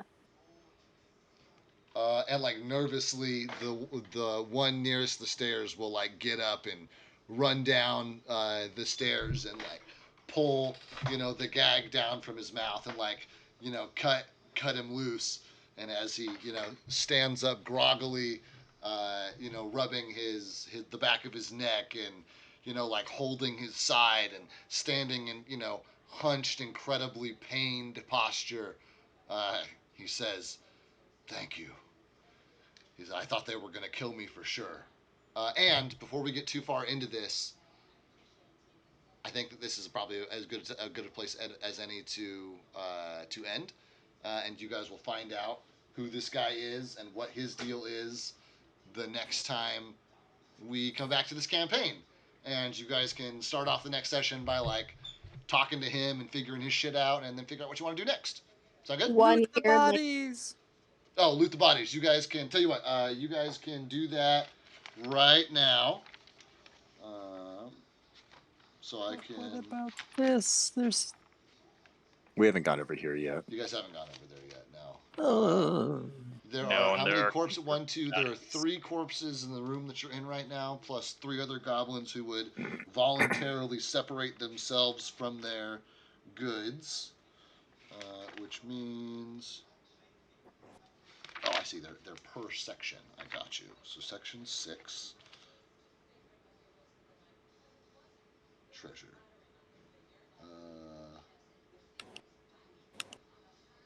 Okay. Ugh. You guys find the captured man does not have any money on him, but We frisked him. What do you got on you, bud? Back up if you can't everybody pay in the everybody in this room, all their shit is in the same spot. So it starts with him. So I just mentioned it. I don't know. I'm just Bink went on a I'm freaking power absent-mindedly trip. reading. Yeah, no, Bink went on a power trip and demanded. You guys find mostly like small animal bones, trinkets, bone amulets and things of that nature. You find Bink will some. be taking them bones. You guys find some. The lead guy had among his possessions, he had a handful of gold teeth. We'll say a handful is 7 gold teeth, each worth approximately 1 gold apiece. He had 15 silver pieces on him, and the rest of the goblins cumulatively had 19 golds worth of like miscellaneous like monies and things stashed on their person, which you guys can divide as you wish. If you divide it evenly, 18 divided by 3 would be 6, and somebody gets 7. Bink is claiming 7. If she went full queen mode and killed their leader, I think she deserves the 7 gold pieces. I'll take 6 pieces. That's fine. And the teeth that are worth a gold apiece, what are you guys doing with them? There are 7 of them. So 2, 2, and 3 would be an even split, quote unquote. Sounds great. Sure. Yeah. Cool. 2 gold teeth. 2 gold teeth. And 15 silver, that's easy. That's 5 silver apiece. So, and as a reminder, 10 silver makes up a gold piece. 10 copper makes up a silver piece. So that is the loot you guys have. We'll talk with the captain next time we play. For folks who are either watching this live or who might be checking this out after the fact on YouTube, this is our Wednesday night game. We do play this game pretty much every Wednesday, or we play some version of a game every Wednesday. This one in particular, we only play when one of our players is absent. So we could be playing it as early as next week. We could be playing it as late as 2 months from now if we make all of our scheduled normal sessions. I don't God know. damn it. I kind of hope our other player is missing next week because I need to see the continuation of this. You know, this is definitely a great campaign, and it's definitely a little bit off the rails, and it's one of those things that, like, I feel like a lot of what this is it's my analytical mind and my like perception of how things should happen, and I run a super gritty, realistic campaign. So all the results of the stuff that happens is still like by that same core interpretation principle, but like all the situations are different because it's just like pre-written. And so, it's like if the guy who originally wrote this adventure didn't anticipate something like this happening, then something like this happens, and it's like, yeah, that's a thing. So We did have a Gripply take over the goblins and become their queen. we had a Gripply intimidate 3 out of 6 goblins. I mean, let's not get ahead of ourselves here. Hey, let's not discount the fact that we at least got 3. That's an honor guard right there. Yeah. That's true. Like, And I don't think we were expecting that. Like, I really didn't expect to kill the leader in the one shot, but once I did, amazing. I was like, once I killed him in the one hit, and I remembered that Dave mentioning that goblins are basically like the biggest one is the boss. Big was like, oh yeah, I'm the boss now. Oh man. Well, that's Amazing. great. Thank you guys for joining us, Evan. Thank you for joining us. Yeah. Playing with us. It's so great to have you and Sylvester here with us. I am Sylvester, destroyer of goblins. Intimidator of goblins and creator of silly corpse devices. Yes. And person to the Gripply Queen. Oh man. This has been great. I am going to wrap up the stream. Do not feel obligated to stick around and wait for me to do that. But I want to say thank you, and I will be back in chat in just a moment, guys, as soon as I get done wrapping up stream. So thank you guys so much. Thank you. Cool. All right, sweet. For those of us who are still here, this has been D&D. This was what happens when I run D&D out of a book.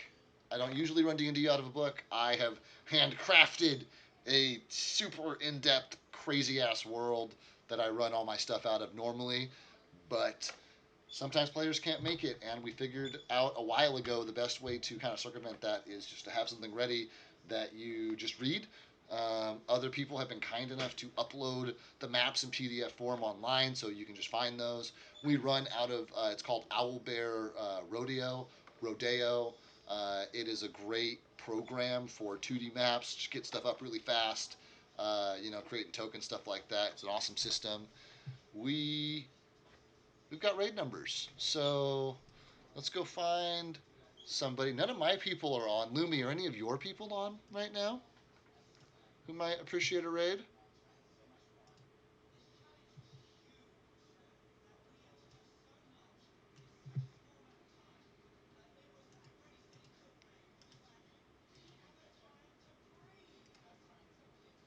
Nah, sadly. Yep, that's kind of the deal there for me too.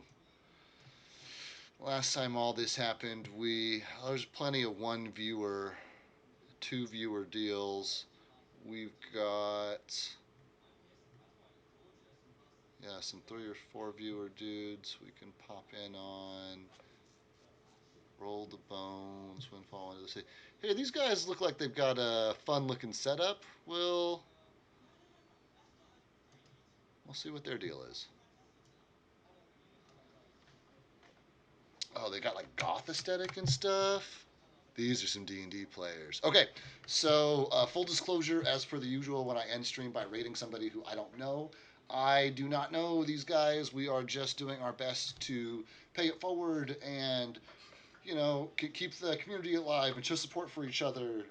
And if their views on anything in particular are problematic, I'm very sorry for exposing you guys to that. But they're probably just cool ass people playing D&D because most of us are. So let's do the thing.